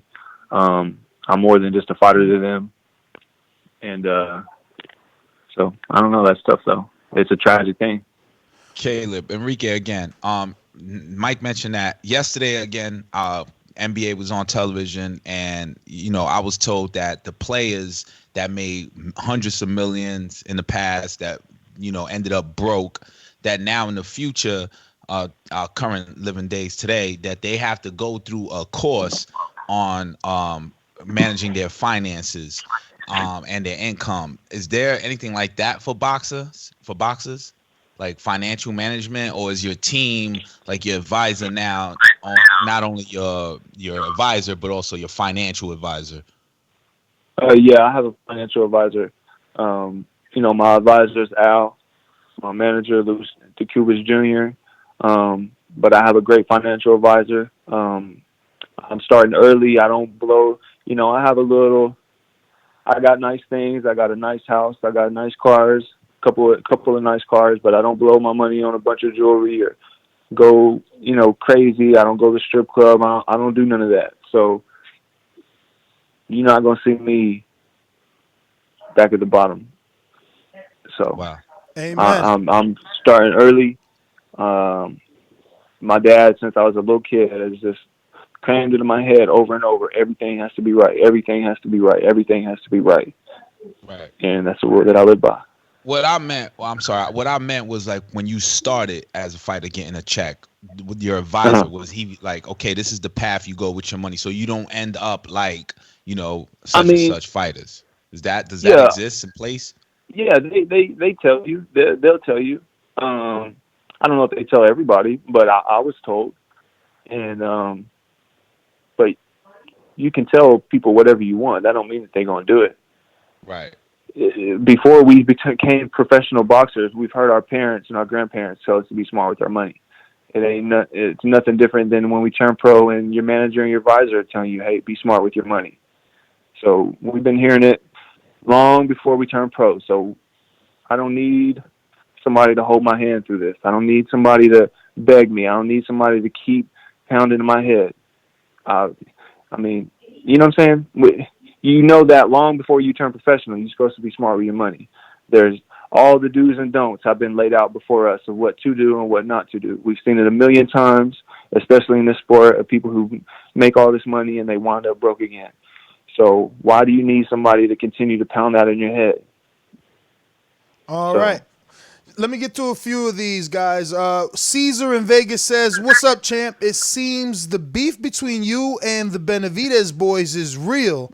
Where did this all go south, if it's not too much to ask? Well, we had for one, we've agreed to disagree on who's better than who, like most fighters.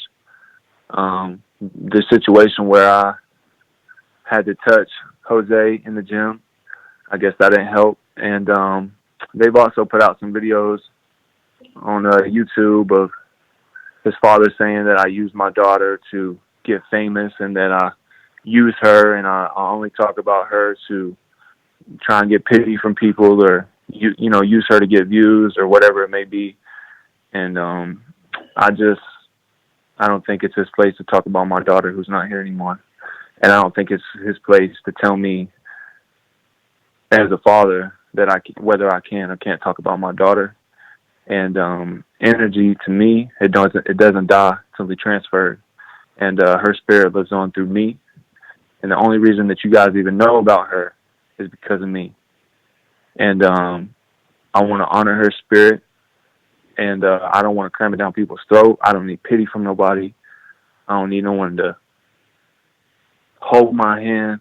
But I want to continue to honor her. And so I don't really think it's his place to tell me how I should and shouldn't be as a father, especially when he's got the two boys that he does, lost a world title to cocaine. One that's been shot by hanging out with the wrong crowd. One of them who yips and yaps to everybody and talks crazy to everybody. Maybe he should tend to his own flock and worry about what he's got going on. And they seem to have their hands full enough with that. So, all right. Great answer, by the way. Salvador Asesino says, why is it that tall fighters that are 6 feet can't beat Canelo? If you get a chance to fight Canelo, how would you prepare to fight him? I would prepare to fight him just how I prepared for all of my 19 victories. So, I don't know. I don't know what specific answer he's looking for, but, I don't really know how to answer that. What do you see in Canelo? Like, do you see any vulnerabilities? Like, when you seen him fight Kovalev, do you look at him and like, damn, I could take this dude? Why would he tell you that? Say it again. Why would you tell us? All right. I mean, that's the name of the game. That fight's gonna come. That fight gonna come. He got about 9 fights left on his contract, and he ain't got 9 big names to find. And I'm one of them. I should be one of them. So when it comes, just make sure you tune in and you'll find out. And this is why numbers matter, see? Trying to tell people. Listen, we got Steve in Chicago says, will we see a unification fight in 2020? I hope so.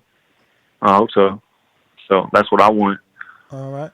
We got That's what I want. Canna in Cali says, great fight against Uzcategui and congrats on the win, champ. I have one question. Are you in boxing for the money, a la Floyd, or legacy, a la Hopkins? Because Callum Smith is rated number 1 at 68, and I don't see the skill level, just saying. I'm chasing legacy. And I'm chasing legacy. I'm doing this. My name's going to be written in the history books in stone. So what I'm going to do, they're not going to be able to erase.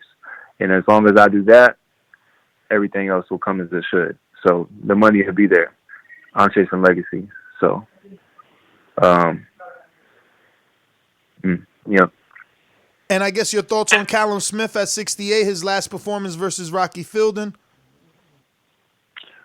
Y'all tell me what you think about his last performance. You go ahead. Excuse me, not Rocky Fielding. It was John Ryder. John Ryder. What you think about his last performance? I mean, Canelo's trainer seems to think he looked vulnerable enough to give him a shot. I think what do the you judges think had on about ski mask and they robbed Ryder. Yeah. I ain't seen it, but that's what I heard. I heard his hometown was booing. And I heard, the result was kind of outlandish. So, these guys are looking decent against guys they're supposed to be killing, and I'm killing guys that are supposed to be killing me. So, y'all can do the math. Alvaro says, how many times will you be fighting in 2020? And in a perfect world, what would your next 3 fights be? Probably 3 times, 2 to 3 times. I fought in January. I fought in July. Then I got married, did my honeymoon. I've been in the gym working, but, just didn't want to rush anything. So that's why it's going to be in February. So right at 3 fights, my next, just unification matches. That's what I want. So hopefully, in a perfect world, if it's too hard to make fights with Billy Joe and Callum, maybe Canelo can beat both of them and become unified, and then I'll fight David and be unified, and then me and Canelo can play for all the chips. So you don't see anything difficult about Billy Joe, and I'm gonna just give you my analogy, right? Like, so I played ball before, right? So it's like, damn, if I gotta guard a shooter, that's not really what I want. It don't mean that I can't guard the shooter. I'm 6'5". I'm a definitely stuff that shit, but that's not really what I want. I want to be down in the paint with somebody. So like, is Billy Joe who's the style that you like? I mean, again, I'm willing to make fights with anybody. I feel like that I'm the most well-rounded, the most diverse fighter at 168 pounds. I can fight off my front foot. I can fight off my back foot. I can box. I got the IQ. You can ask Jose if I got the punching power. Someone who only been knocked down twice in his career by Matt Korobov, somebody who has a lot of experience and who fought Matt Korobov much more in his prime. So y'all ask Jose if I can punch. I got the grit. I got the chin. I got the head movement. I feel like I can do it all. I feel like I got the biggest tool belt out of everybody at 168 pounds. So whatever needs to be done to get my hand raised, I've shown I can do it. Every time I fight, you see something new from me. You see an upgraded Caleb Plant. And each fight moving forward that I step into the ring, you're going to continue to see a better Caleb Plant who's adding to his arsenal. So to me, I really don't care who they put me in with. I've never turned down a fight. I never complained about anything that's been tossed my way. And that's why I'm at where I'm at this early in my career. So. All right. Mad Bent says, I won money on your title fight. What is your mental preparation techniques? Just, Well, first off, I got a big high-definition picture of the IBF belt that hangs right above my bed. And it's the first thing I see when I wake up, and it's the last thing I see before I go to sleep. If you unify, are you gonna add to that picture? Oh yeah. Okay, that's dope. Oh yeah. I think they showed us that on one of your shoulder programming. They showed it on TV. Yeah, I ain't lying to you. The next one comes from Earthquake. He says, "Hey champ, which album artists do you have on the playlist when preparing for war?" Good question. Yeah, that's a good question. Man, I don't know if you guys ever heard of Big Crit. KRIT stands for King Remembering Time. He's from Mississippi. God damn it, say it again, God damn it. Yeah. King Remembering Time. Yeah. Big Crit, super good, one of my favorite. Nipsey, one of my favorite. Another rapper from Tennessee named Don Tripp, super good artist. And I don't know if y'all know Starlito. He's from Tennessee. He was signed to Young Money for a while. I call him All-Star back in the day, you know what I'm saying? Call him All-Star. Yeah. Yeah. He's going to be walking out with me in Tennessee. Fight. Yeah. And a couple other Don Tripp, he's going to be at the fight. Yeah. Another rapper from Tennessee named Trapper Mendel, super good. He's going to be walking out with me. Y'all know Currency? The hospital, nigga, of course. Currency. Come on, man. Currency from Philly, right? We communicate. He's into the the low riders and stuff. I'm into low riders, so we got a couple things in common. We stay in touch over social media. He's wanting to come to the fight. So yeah, some of my favorites. All right. We got Tracy that says, "Champ, first time me and my wife are going to boxing, surprising her for Valentine's weekend. Can't wait to see you live in action, champ. I'ma try and make it every time you close to Cincy, Ohio." So no question, just letting you know he coming to see you. Word, that's love. I appreciate you guys coming down. I'm gonna make it worth the trip. Make sure you get there on time, because it's not going 12 rounds. Just like I said on my last fight, either he's going to wave the white flag or I'm going to wave it for him. This fight's not going 12 rounds either.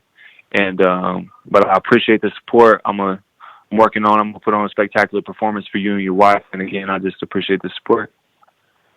All right, going to give a shout out to Dominic, Mr. PBC, who asks basically, do you fancy a fight with Callum Smith, David Benavidez, and Billy Joe Saunders? But you answered all those. The last one is from Rockmont Ingram that says, do you have to baby your hands after surgery?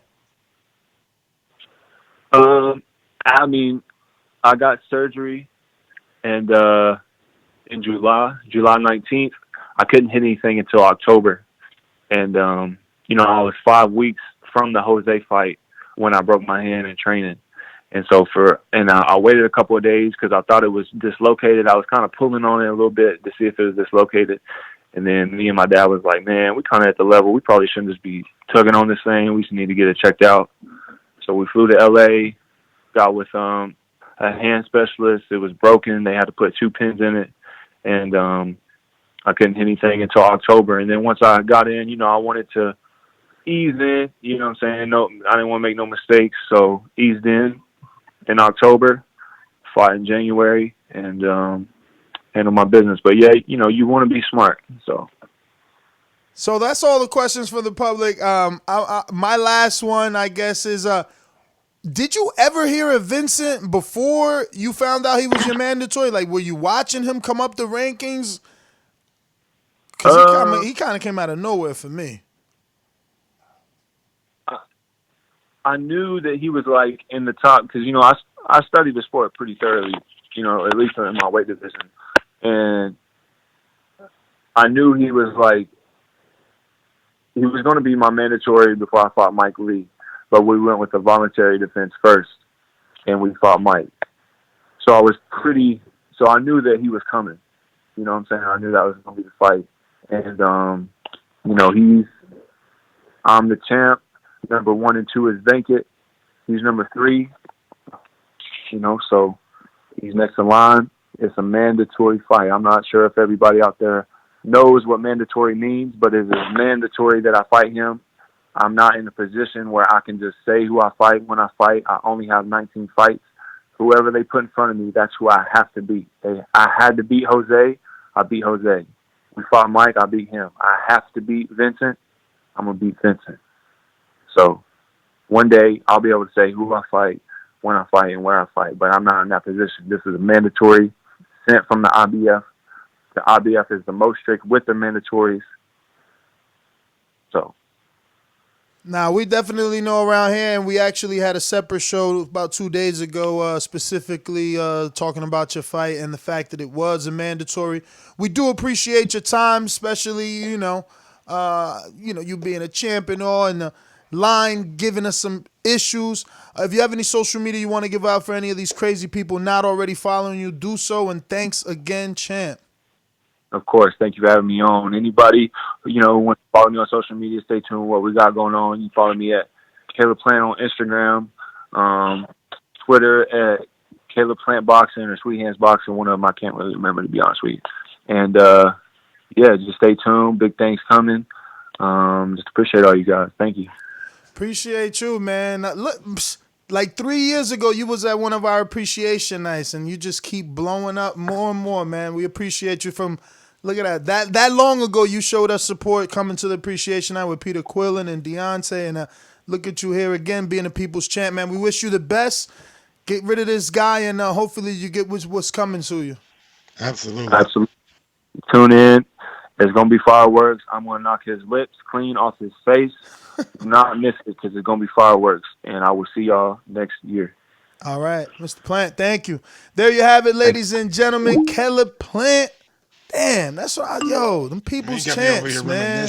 You got me over here reminiscing Yo, about I Starlito. knew you was going to be so happy. Once he said Big Crit, I was like, damn, I ain't going to never hear the end of this. Yeah. I seen it. Hey, real recognized real, man. Crit one of the realest dudes out here doing it, man. I'm telling you. Man, that was a great interview, man. And it's like I said, 3 years ago, remember Enrique? Remember? With the you got your mute on with the what was the shirts you made though? Them shirts. That's why those shirts was so important. I remember you was trying to tell me like nah, and I'm like I don't really like that. You like nah, these timepieces, and boom, now that like if you had that shirt, you was at that party, and Caleb Plant was there. Memorabilia, Man, you got hella Wi-Fi it said Kobe on the back of Mission 1. Yeah. What's going on? My shit is not working? I mean, you know how your Wi-Fi be acting sometimes. It's when my energy goes up, it's too much bandwidth. That's why I've been calm on the whole show. It is. It's probably your mic or your mixer. You probably got to dial it down because when you peak, you probably right. I'm gonna get my Wi-Fi cord tomorrow. You ain't gotta sound like you sipping lean or nothing though. Yo! Speaking of wait. Speaking of sipping lean, did you watch the last Drink Champs? No. Who on it? Yo, I don't even be watching that shit. That shit somehow came up on my feed, and I watched it sometimes.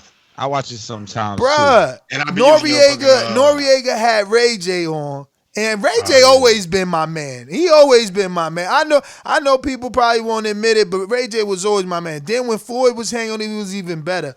But to hear that whole backstory beef with him and Fab and Floyd and 50 and how they souped him up. Fab was bruh. That shit was dope, man. The only problem, first of all, I can't believe. When he called into Breakfast Club is legendary. That's what they was talking about. That shit's still ticking. The only problem with that show, that particular episode, I don't know if they knew. They obviously didn't know, but their mics wasn't connected. That shit was like in an auditorium, sounding echoey as hell. Plus, sometimes they should not be like that sometimes for real. Yeah, they crazy, and they had they had the Shure $500 mics. Plus, he had a mic on his shirt was so heavy Styles P came up there, bro. They was just smoking mad bud. Then Ray J just whipping out all his own strains, like I got the peanut butter, and I'm like, damn, that's the type of podcast I need. We need to be in. They had a shot dude, and honestly, from a production standpoint, I was in love with the shot dude. No homo, because I'm like, bruh, I could see that he was purposely trying never to be on camera, but still making sure everybody's shot was filled. You know what I'm saying? He was never blocking a shot, never fucking. It was never. Nori never had to be like, yo, come on, fams, like you cutting Ray J out the shot, like never. Yo, but hold on, I'm gonna stop you right there. They never, ever, no one's ever in a shot. You crazy. You better go watch that episode. They people be in them shots, man. Nah, the ones that I've watched, they never been in any shot. No one go ever watch that intervened. episode. But that shit was dope, man. Walking around. That was dope. I could imagine us like that, bro. The weed was just flowing. Then they was drinking some shots of some shit that Ray J could not. By everybody, like they got all kind of bottles in that bitch. Yeah, no, but he said, yo, they broke out the Ace of Spades. He was like, yo, Hov ain't sent me this shit, man. I had to pay for the Hov ain't sent. Yo, it was funny as hell. Yo, and then you could tell Nori, yo, because I'm a Nori fan, bro. I'm a Nori, like I had all Nori. I'm talking about all Nori albums. When Capone when Capone went to jail, I was like, no. Cousin. Yeah, Capone, your cousin. Get out of here, man. Nori, my cousin. I mean, he is Puerto Rican, but the whole point is this. He got the whole veneers. Yo, I feel good for Nori, man. Like Nori getting money. Bruh, you know what he said live on that show? That shit was like, boom. It was like my head exploded, bro. He was like, what he said? He talking to Ray J. Obviously, Ray J is a huge entrepreneur. And, I think he asked Ray J, like, what he like better? It don't matter what Ray J like. The point is, when he took it back to him, he said, yo, I love podcasting more than I love rapping. I love doing this more. That shit free flowing, man. Yo, you can say what you want to. You got your supporters that's gonna follow you. That's gonna be they're supporting you, man. Like it's to me personally, it's like therapy, bro. Talking to these niggas, like getting that steam off, whether it's through boxing and motherfucking fighters. It's good. You gotta see the one with Nas, bruh.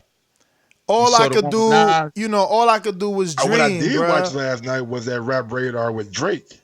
That was interesting. That what? That's title though, right? No. It's on YouTube. It's a 2 hour and 20 minutes something, but I ain't even look at it. What is it called? It's seen 2 hours and 20 minutes. I left. I thought it was like someone bootlegged his album. I put the game on and put the game on mute and just listen to it. You know what I'm saying? Drake was he was talking about the whole Pusha T beef, how that shit probably would never, you know what I'm saying, go away. It's lines that was crossed that, you know what I'm saying? It is what it is. Yo, but he can't really even say that. He got bodied. Like, of course it ain't go away. He feeling it right now. And I'm a Drake fan, but he feeling it right now. Like that, Pusha went over. Like Drake fan, like the Drake stands came out like, oh, he crossed the line. Like they was trying to, stop it without rapping. Like he talked about ghostwriting, the beef with Meek Mill, you know what I'm saying, Nicki. So did he admit any ghostwriting? I mean, accepting any ghostwriting? I mean, he said for like his top songs, ain't no ghostwriting, you know what I'm saying? Now he was like, if you're in the studio with somebody, you know what I'm saying, help you, hey, it's all good. I mean, and that's true, man. The best song, you know that's true. I think if we all four in the studio and you the rapper and you in the booth and you spitting it, but you stuck, anybody gonna be like, yo, and throw you something where you be like, and whatever. Yeah, this a rap channel. That's where we started. But all right, back to the boxing, man. Get to these notes right quick. We got Tyson Fury supposed to be training with Conor McGregor. You know what I'm saying? He's tipping his hand in MMA again. Bruh. He said Conor reached out and he said he's gonna take him up on his offer. He also, because I seen something where he said Conor said he's willing to train him. I didn't know. Now Tyson already said I'm willing to go and get trained. Yeah. He said he's already trained with Darren Till. Bro, he trying to keep that name bubbling. Man, he got to, bro. He's smart. I mean, that shit is sizzling. Every week is some new Tyson Fury news. That's that top rank. That's that top rank advice. That's that machine. Yeah. That's the machine. That's the machine, bro. Danny Garcia says if he fights Terrence Crawford, he will be the biggest name on Crawford's resume. I would tend to agree. I would tend to agree too, but will he win? Ooh! Look at Casual trying to cut deep. Cause that's what all the Crawford fans gonna say. No negative shit. That's the general concession right there. Yeah, Win? No, but honestly, we all know. I believe his chances increased tremendously since that fucking Cat Velasquez fight. You kidding me? Give me Danny versus Crawford. Give me any. Yo, wait, who's look. I was trying to do a whole show on this, but Mike been ducking me something crazy.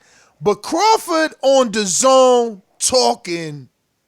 And you see Mike ain't even make it a topic, y'all. Is it even a headline, Mike?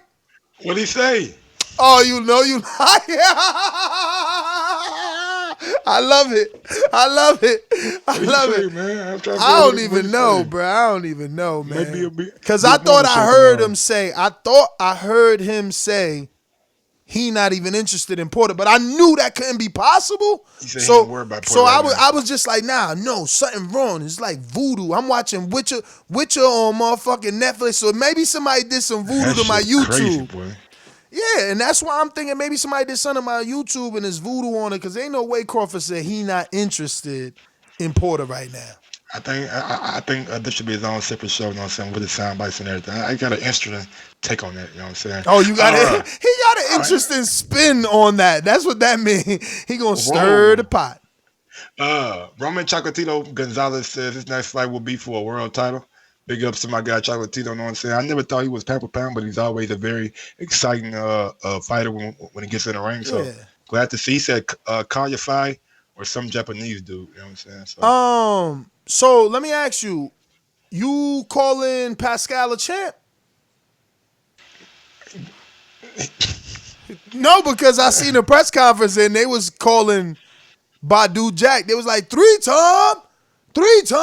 I'm like, so now that you say Roman gonna fight for a time, I mean, is he fighting for a regular? Yeah, I don't know. I think Kyle got the IBF full. So okay. Real champion. Yo, and that's how they're gonna start getting valued. Cause it's like, oh, he got the IBF. Oh, okay, because you know it's like only one IBF. It's like, you know what I'm saying? He got the W. Oh, okay. I mean, even though WBC now getting crazy, it's like 4 of them motherfuckers too. Yeah, like the silver, diamond, all kind of shit. WBO only got 1 too, man. Dimitri Bivol manager says the Gilberto Ramirez bout is possible in 2020. He the question was posed to him. He kind of gave like a lackluster effort. Said, yeah, we seen him, man. We're interested. You know what I'm saying? It's a possible fight for 2020, but he didn't really elaborate if they've been talking behind the scenes or anything like that. But good fight though. You know what I'm saying? Gilberto versus my guy Dimitri, man, makes for a good fight. Dimitri who? Bivol. Gilberto Ramirez? Yeah, 175. He's up at 175 now. They negotiating that? No, the manager has shown interest and said it's possible for 2020. Lewis Conception. I don't know. Ain't Bivol with DAZN? Yeah, but I know. Yeah, he do business, I guess. Do business like a motherfucker. Lewis Conception versus Robert Barrera for vacant WBA interim flyweight title. And lastly, but not least, RIP to Yendris Rodriguez Valdez. He was shot in Miami earlier this week. He was a Cuban boxer. So callers in a super chat coming in from Matt Garces. Crawford said he don't want Porter. My champion came back and said he still wants smoke. Hashtag man down.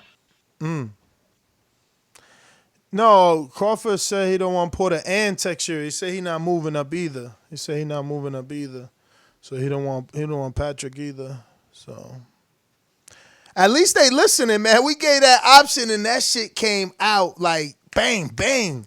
First we talked about it here, then it came out on ESPN, then it came out on DAZN. That was sweet. That was sweet. Come on, nah. All right, whatever. I mean, yeah, awesome, man, but I don't think Bud ducking nobody, man. I know people out there. Why are you using those words? You don't want to fight. Why are you using those words? I can't wait to the topic. But why you using those words? Ain't nobody say that. Man, that's the little birdie that's going around the internet. You know what I'm saying? Oh, he don't want to fight Porter. Huh? He must be scared. He must be ducking. Oh, really? people done videos and shit on it. Man, people done Twitter posts. You know what I'm saying? I ain't seen no video. Maybe I have seen a video on it. Who knows, man? I'm on YouTube so much. Men lie, women lie. Numbers don't lie. Yeah, Floyd. Yeah, man. Let's go out to these callers, man. These calls are brought to you by El Camino Electrical Services, experts in electric vehicle charging stations. For consultations and turnkey installation, visit us at elcaminoelectricalservices.com. Remember to rate us 5 stars on iTunes. All right. We're going out to Seattle, Washington. Mr. PBC, baby. BoxingVoice.com. I'm the flyest. Canelo talking about he believe he can win. Go to my kitchen, get the sharpest knife, and cut the bullshit out. I don't care what you do good. I do every fucking thing great. Mr. PBC, baby. What up, Don?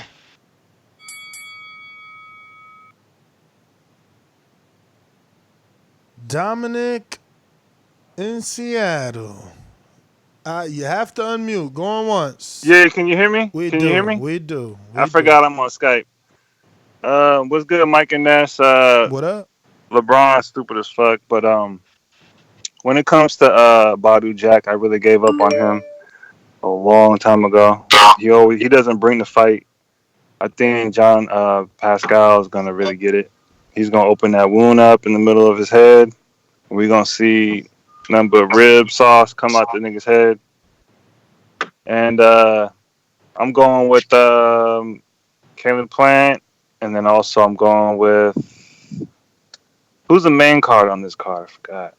Oh, Gervonta Davis. Yeah, that one's gonna be a hard one. Gamboa might wobble him a little bit because he wobbled Terrence Crawford, but I'm going with Gervonta Tank Davis, 4th round knockout. And yeah, that's it. All right, champ. Well, thanks for calling in. We're going out to our new ringer, Killer in Sweden. Talk to us. What up, Killer? Yo, guys. What's up? What up? How do you feel tonight? You good? Nice interviews, man. Very, very entertaining to listen to Caleb. Thank you, brother. Thank you, man. I was working on 2 more big ones, man. Some industry insiders, but it didn't happen. Hopefully we get them next week. I think that Tank is gonna destroy Gamboa, you know, and even though it's 5 years after the Crawford fight, I still think if we perceive him as being a great fighter at the time he fought Crawford, he should still be given some credit if he destroys him, you know. I personally don't think he was ever a great fighter, but some people do. So even though he's 5 years removed from the Crawford fight, if he really was that good of a win for Crawford, he should still be given some credit, you know. So either we remove credit from Crawford for the victory against a good amateur but non-proven professional, or we give credit to Tank for beating this person. I guess. You give credit to Tank for beating Gamboa, 38 years old. No, but I don't give him a lot of credit for beating for Crawford for beating Gamboa, because I never rated Gamboa as a fighter. Wow, why did you never rate him? You can't be that harsh. He was he was a great amateur, but he really didn't do that much as a professional. You know, he was one fight removed from 126 when he fought Crawford. So, I mean, who really gave him a chance at 135? I mean, he was good at 126. We're talking about 135 against Crawford, you know? Yeah, I mean, but look, no one knew at the time that he was gonna do that poorly in the move up. At 26, he faced everybody before anybody. Like, before Mikey fought Orlando Salido, the same guy that beat he destroyed Salido. He did destroy the Salido. Exactly. Yeah. And, you know, like, I don't know. He was a one-time champion at 26, and I believe he won a title at 30. You know, I don't rate Lomachenko either, so I can't really give. I mean, Salido beat a guy who isn't really that good. You know, he's overrated as fuck. Lomachenko. Well, I can't argue with you because even though there's an argument, like I could easily say no, you're crazy because look at what Lomachenko's done in 14 fights. Get dropped by Linares, of course. He's amazing. Yeah, but listen, it's a fight. You're gonna get punched. The point is, show me someone else with 14 fights that fought. Yeah, but I mean, this is someone they're comparing to Muhammad Ali and Floyd Mayweather. So we're gonna rate him by that standard, and by that standard, he's a bum. He's a bum by that standard. How many fights did Ali have? Did he fight the level of opposition of Lomachenko in 14 fights? Oh, I mean, Muhammad Ali didn't have 400 amateurs. Much younger than Lomachenko as well. You got to take that in consideration. Like Lomachenko, like 32 years old. You know what I'm saying? He gotta go fast. He ain't got much time. I mean, you know, that's a nice thing to say. You know, because I heard Floyd say that before, but like he don't gotta go fast. He made an amateur career, and he's making a pro career. You know? Yeah, but you also heard Terrence Crawford say amateur career don't count at all. Yeah, but that's to him. He also never won a gold medal. It obviously counts to Lomachenko, who it matters so much. He went to do it twice and got 2 gold medals. Like, it matters to some people. To Rigondeaux, it matters. He was a multiple medalist, too. It matters to some people. Some people care about the amateurs. Some people are big-time amateurs, and they could go to the Olympics and end up going pro, like Devin Haney. Point is, do we use the amateur as like good experience for the pros? That's what Terrence Crawford was saying. Of course, especially when it's international amateurs, when it's guys like Sean Porter that in the amateurs was fighting dudes from New York City and Daniel Jacobs, or dudes from fucking Ukraine in Usyk. You know what I mean? Of course, amateurs, dude. Not only that, it's experience.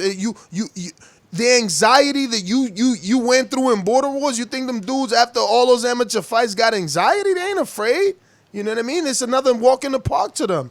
That's part of the building process. I'm just saying. I'm just stating some lines. I mean, I just don't understand. Like, look, I like to fuck with Lomachenko too, but like, we gonna give Teofimo credit. He got 12, 13 fights, right? How many he got, Mike? I think 13, 14, something like that. He 13. 13. You think people ain't gonna be writing articles about how he the first Honduran champion with 13 fights to get a fucking world title? But he also young as hell. He much younger 22. than Lomachenko. He 22. So he is much more impressive.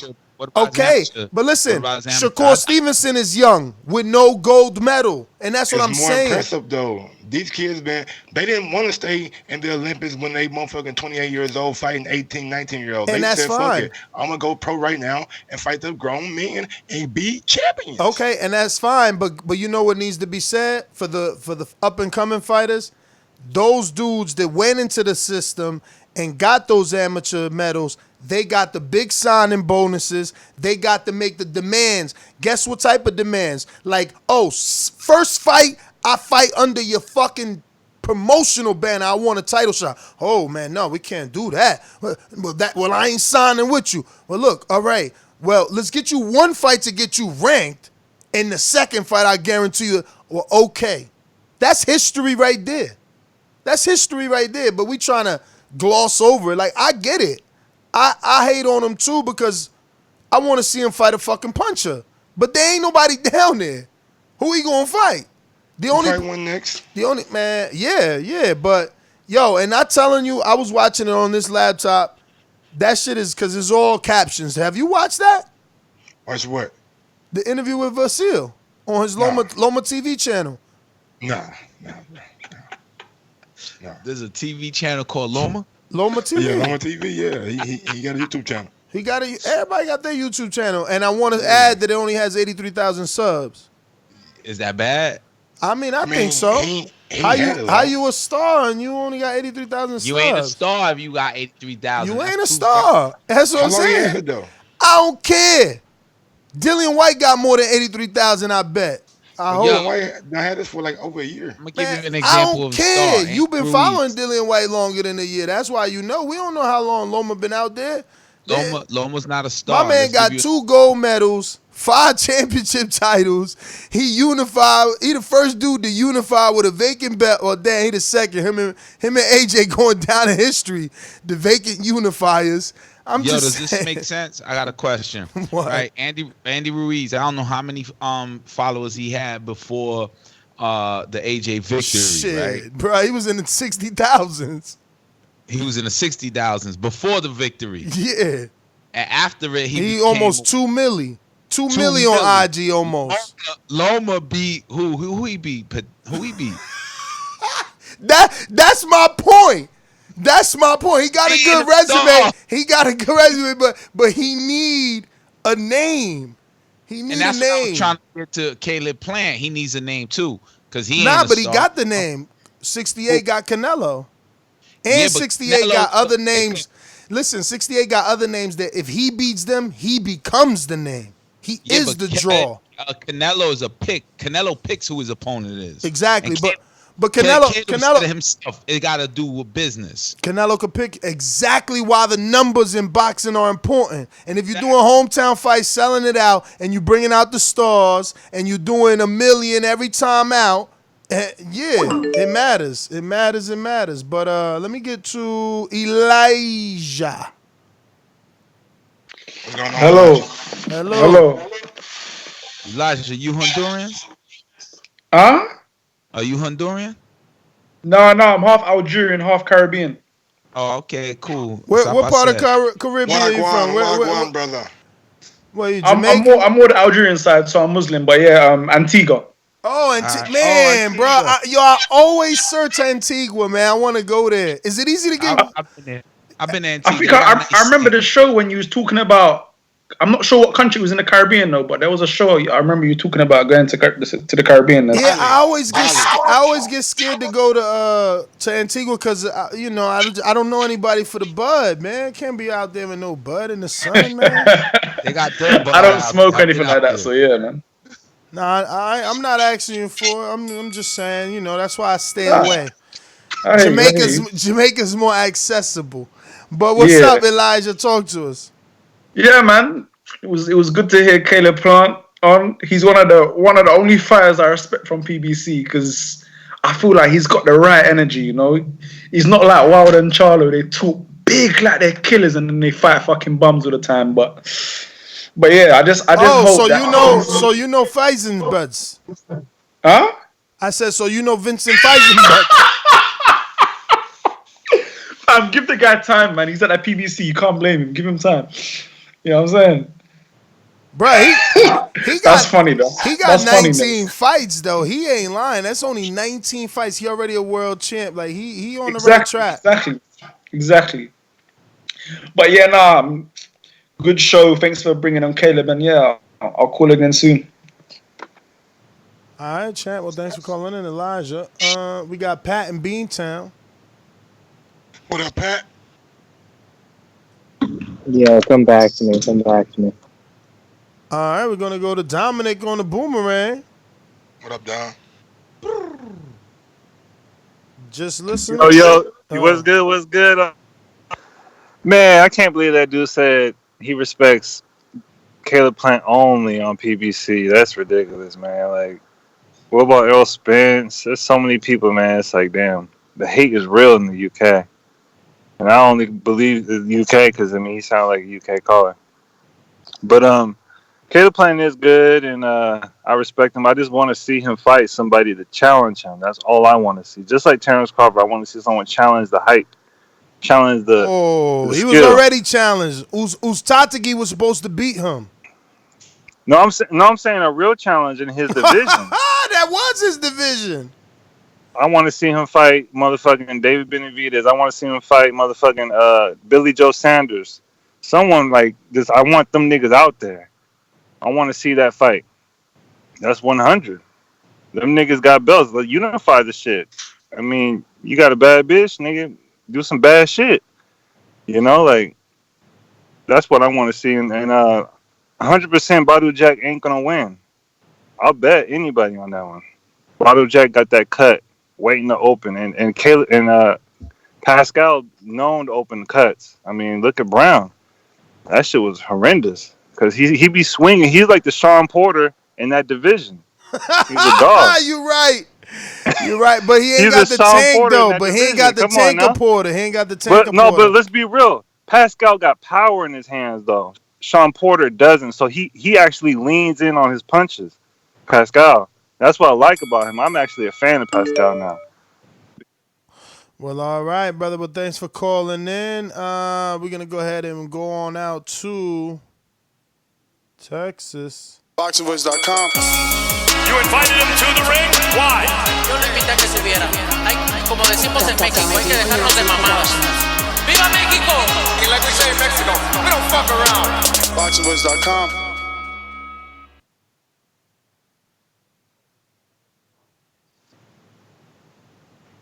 What up? Yo, man, good show. Good interviews. I like Caleb Plant too, man. I like his story and what he's about. He seems like he's like a real dude. Like he don't really got a gimmick. He's just his own person. And yeah, I want to see him get tested too. Nashville soul. Yeah.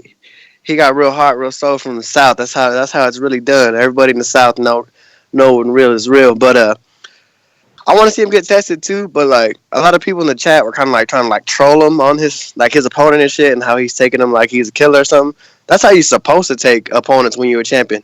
If we haven't learned anything from this year in boxing at all, take anybody lightly, and it'll be there tonight, and your whole world will change. You will turn from champion to challenger in an instant, you know? So it's like, I'm kind of glad to hear him talking like that a little bit, because it lets me know he don't take things lightly at all.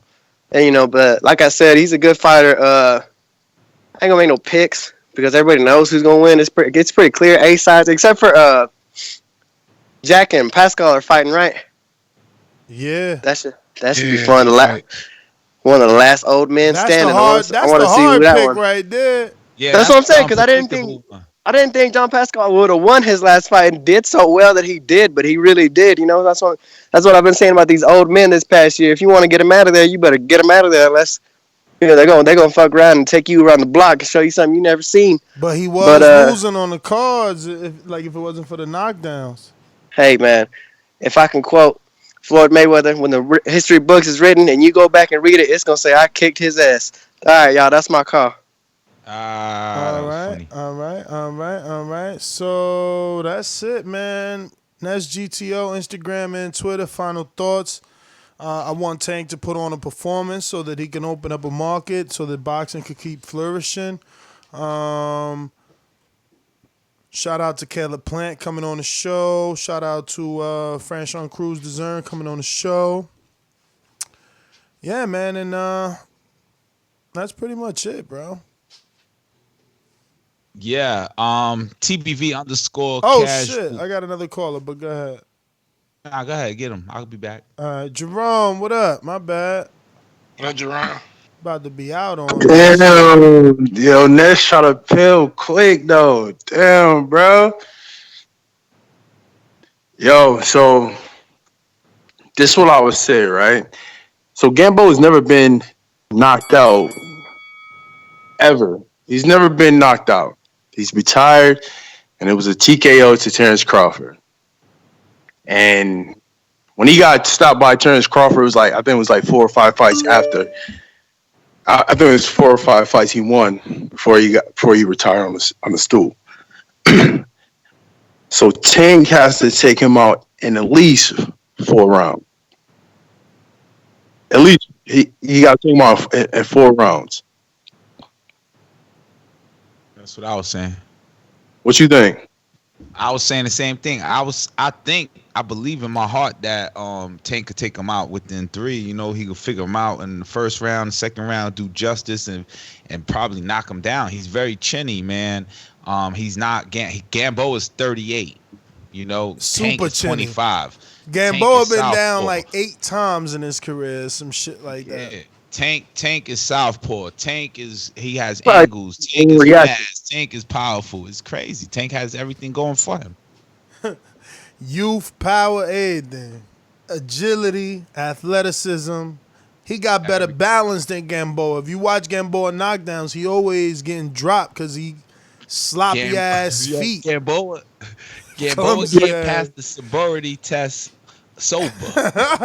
But did you hear when he was talking? He was like, "Yeah, this is he said it was this fight and it was another fight. Then he's done." Did you hear that at the press conference? Who? Gamboa? Gamboa said that? Yeah, two. So that means he done this fight. That means he done. Yes, that's how it sounded to me. I'm like, yo, he was like, yeah, I got this one and one more fight, and I'm done. Like it sounded like he retiring after his. Yeah. He done this one then, because I don't know how he gonna get a return unless that's the contract. Like, yo, I'll fight Tank, but you gotta give me 2 fights. But look, you think he gonna take a fall in this fight? Bruh. Or he gonna go out and chill? I mean, he gonna try. Why would he take a fall? He gonna try, but it's not gonna last long. Be a money for him. Like, you know what I'm saying? Like he fought Tank. I mean, I don't think he getting no little money, right? Tank's a superstar.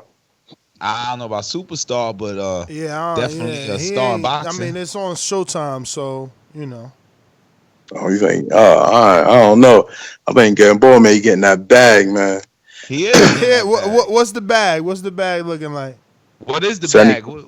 75,000. 70 what? 70 what? 750,000. For Gamboa? Yeah. I don't know, man. I mean, it almost sounds realistic, but doubt it. I mean, doubt it. You get like 300K or 100K. I mean, I don't know. We would have to see where he got his last fight. I'll be honest. At least a 900,000. What the hell, bruh? I don't know. I don't know about that, Enrique.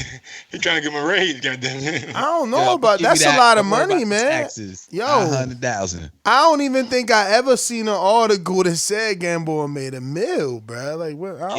I'm not saying he didn't. I'm just saying like they kept that shit under wraps, man. Because remember, like he had 50 Cent SMS promotion issues and Top Rank issues.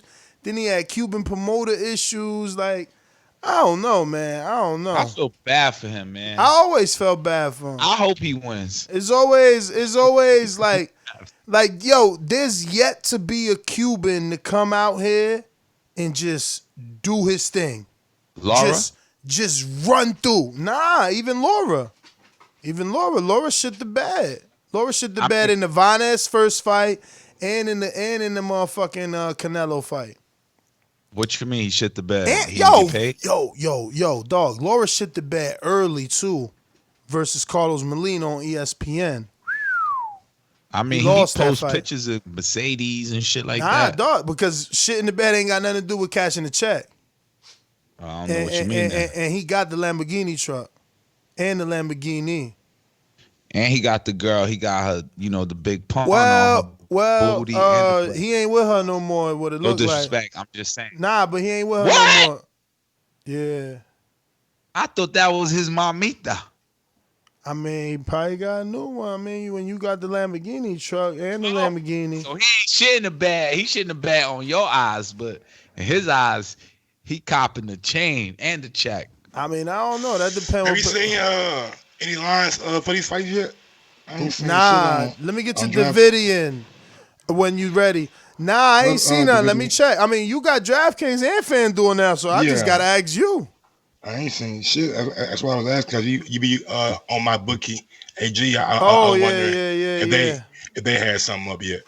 Yeah, you know my bookie got it though. Watch, they always got it. I might have to start fucking with them, man. Cause they ain't really like DraftKings. I ain't really got the fights. They got the sports, but they ain't got the fights.